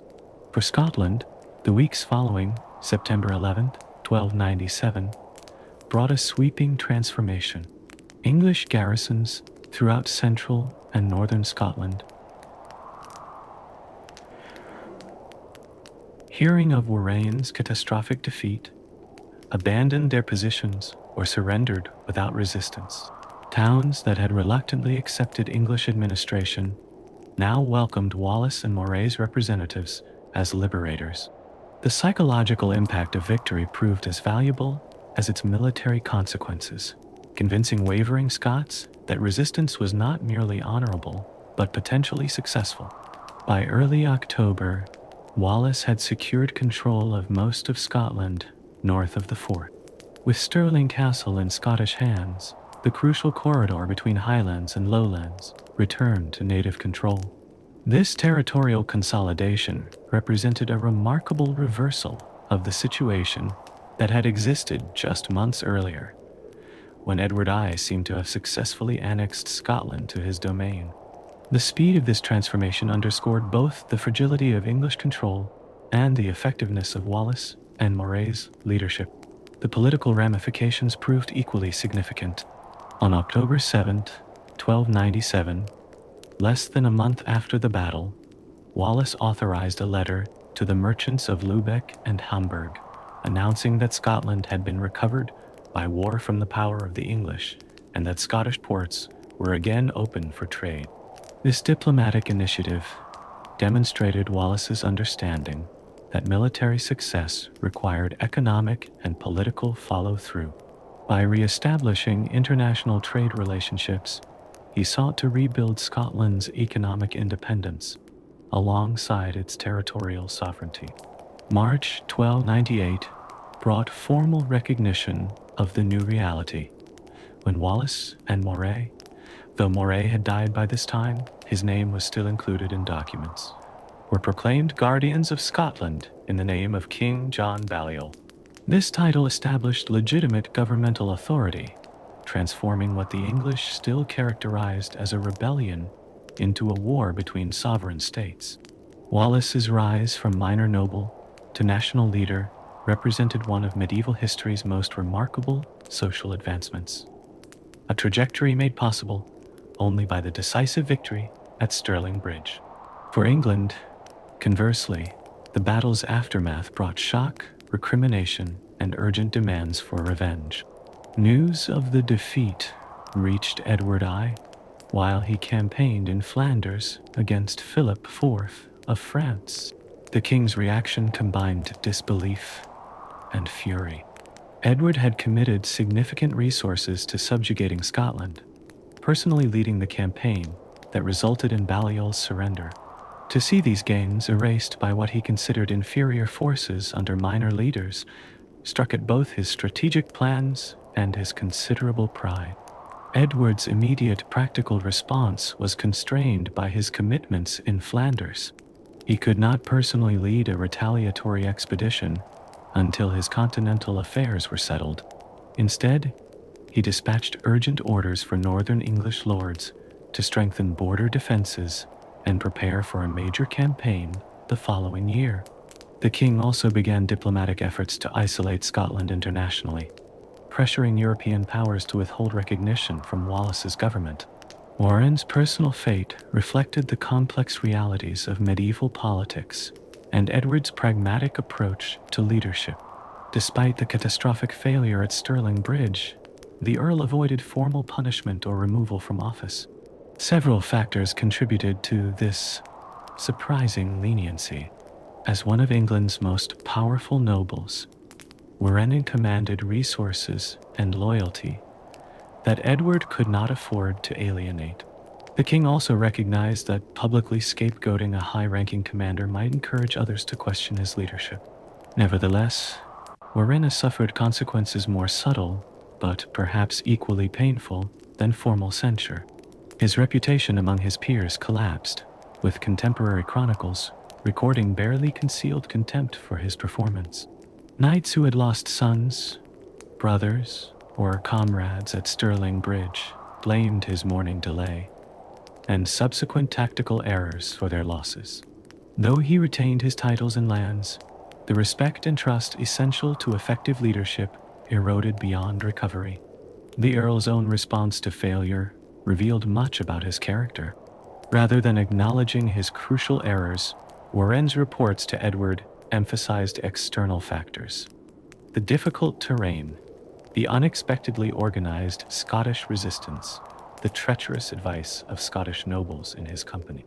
This deflection of responsibility contrasted sharply with the direct accountability demonstrated by Wallace and Moray, who had literally stood on the front lines with their men rather than commanding from distant safety.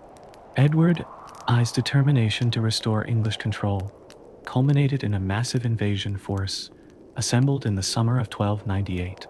Leading personally this time, Edward brought approximately 15,000 men into Scotland, including the heavy cavalry that had proven so ineffective at Stirling Bridge. The king's tactical acumen exceeded Warren's, however, and he avoided the errors that had led to the previous year's disaster.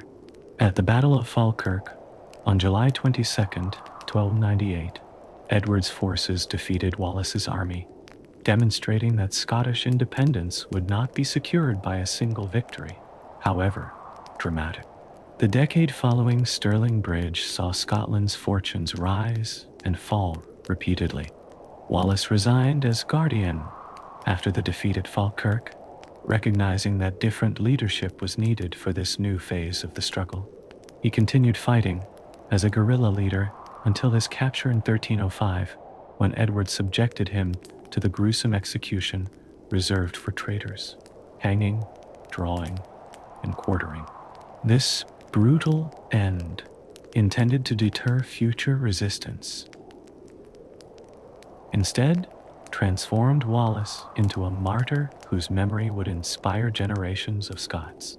The longer-term significance of Stirling Bridge extended far beyond its immediate military consequences. Before the battle, Edward's vision of a unified Britain under English rule seemed well on its way to realization. Scottish resistance appeared broken, native leadership compromised or exiled, and English administrative structures firmly established. Wallace and Moray's victory shattered this trajectory, ensuring that Scottish independence would remain a contested question for centuries, rather than a quickly extinguished aspiration. The battle also profoundly influenced military thinking throughout Europe. The defeat of heavily armored knights by disciplined infantry using appropriate terrain challenged conventional wisdom about battlefield superiority. Military commanders noted how the Scottish schiltrons, tight formations of spearmen, had neutralized cavalry advantages when properly positioned. This lesson would be reinforced at battles like Courtrai, 1302, and gradually transform medieval warfare from its cavalry-centered approach toward more balanced combined arms tactics. For the Scottish national consciousness, Stirling Bridge acquired significance that transcended its strategic impact. The victory represented a moment when common Scots, led by men of relatively modest origins, defeated the mighty English war machine that had conquered Wales and intimidated France.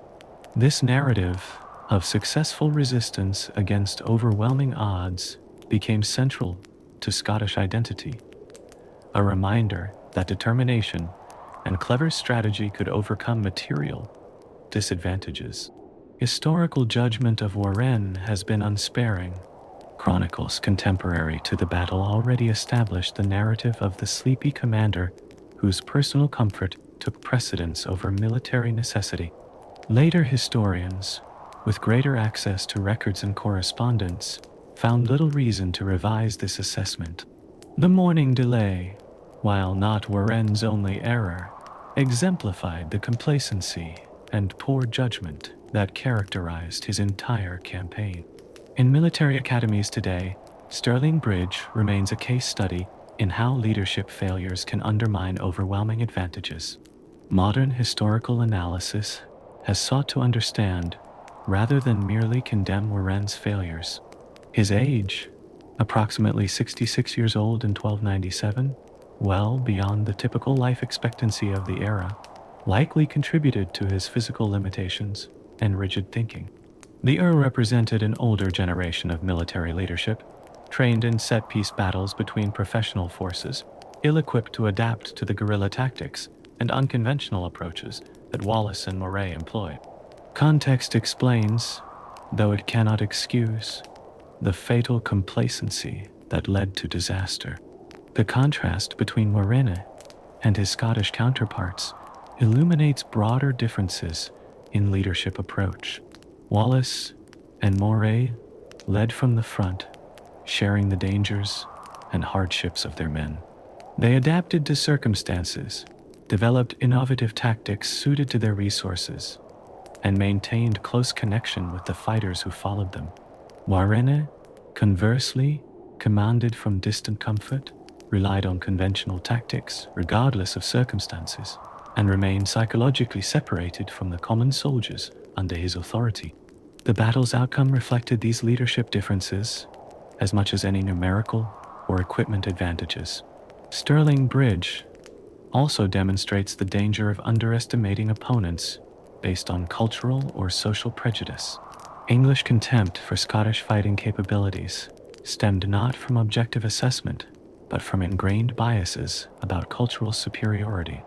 Warenne's dismissal of warnings about the bridge crossing reflected this prejudice. Surely mere Scots couldn't execute a sophisticated tactical plan? This attitude, pervasive throughout the English command, created a deadly blind spot that Wallace and Moray expertly exploited. The battle's most significant legacy may be its contribution to Scotland's continued existence as a distinct cultural and eventually political entity. Had Warenne succeeded in crushing Wallace and Moray's rebellion, Scotland might have experienced the same fate as Wales, gradually absorbed into an expanded England, with its distinct identity steadily eroded. Instead, the victory at Stirling Bridge ensured that Scottish resistance would continue, eventually leading to the Declaration of Arbroath, 1320, and centuries of separate development, even during periods of shared monarchy. In Scottish culture, Stirling Bridge has been commemorated through various media across centuries. Medieval ballads celebrated Wallace's victory, establishing the narrative foundation that later writers and artists would elaborate. The blind minstrel Harry's the Wallace, c. 1477, transformed the historical figure into a romantic hero, emphasizing his courage and tactical brilliance at Stirling. While historically inaccurate in many details, these cultural expressions maintained the battle's significance in popular consciousness during periods when political realities might have eroded its memory. The National Wallace Monument, constructed in the 19th century near the battle site, represents perhaps the most visible commemoration. Standing 220 feet tall on Abbey Craig, the tower overlooks the location where Scottish spearmen trapped and destroyed the English vanguard. Its construction during the Victorian era's revival of Scottish national identity demonstrates how Stirling Bridge continued to inspire Scottish self-conception even centuries after the battle and subsequent political union with England. Modern archaeological investigations have enhanced understanding of the battle's physical context. The exact location of the bridge remains contested, but excavations have revealed artifacts consistent with the battle's narrative. These physical connections to the past provide tangible links to a conflict that shaped Britain's political development. Each discovery reinforces the historical reality behind the legendary tales that grew around Wallace and the battle. Perhaps the most remarkable aspect of Stirling Bridge is how a single human failing, Warren's oversleep and resulting morning delay, cascaded into consequences of kingdom-altering magnitude. Had the Earl risen at dawn and led his army across the bridge in the morning mist, before Wallace and Moray had perfectly positioned their forces, history might have unfolded very differently. The English numerical and equipment advantages might have proved decisive in different circumstances, potentially extinguishing Scottish independence in its infancy. This contingent nature of history, how seemingly minor decisions or actions can determine major outcomes, provides Stirling Bridge with its enduring fascination. The battle reminds us that history's course is not predetermined, but shaped by individual choices, circumstances, and sometimes simple human weaknesses. Warren's need for sleep, a universal requirement yet fatally ill-timed, altered the relationship between two nations for centuries to come. Today, visitors to Stirling can stand on the heights overlooking the river and contemplate how differently things might have unfolded. The landscape bears little resemblance to the medieval battlefield. The wooden bridge long gone, the river partially redirected, modern development covering much of the terrain. Yet, the essential geography remains. The river winding through the plain, the castle on its rock, the high ground from which Wallace and Moray sprung their trap. In this landscape, the lessons of Stirling Bridge remain relevant beyond their historical significance. They speak to timeless principles of leadership, the dangers of underestimating opponents, the importance of adapting tactics to circumstances, and the potentially catastrophic consequences of complacency. Above all, they remind us that history often hinges not on grand strategies or overwhelming forces, but on the simple human factors that can undermine the mightiest armies or elevate the humblest causes. For Scotland, Stirling Bridge represents a moment when the course of a nation turned on courage, tactical brilliance, and the errors of an overconfident enemy. For military historians, it provides a classic study in how terrain, tactics, and leadership can overcome material disadvantages. And for John de Varenne, Earl of Surrey, it ensures an unenviable immortality as the commander whose ill-timed sleep cost England its grasp on Scotland and earned him history's enduring judgment as the sleepy commander whose personal comfort changed the fate of nations. Thank you for following this story on the sleepy commander at the Battle of Stirling. If you enjoyed this deep dive into medieval military history, please consider liking this video, subscribing to Insomnia History, and sharing your thoughts in the comments below. Your support is what gives us the motivation to keep digging up these forgotten stories and bringing them to you while the rest of the world sleeps. Until next time, this has been Insomnia History.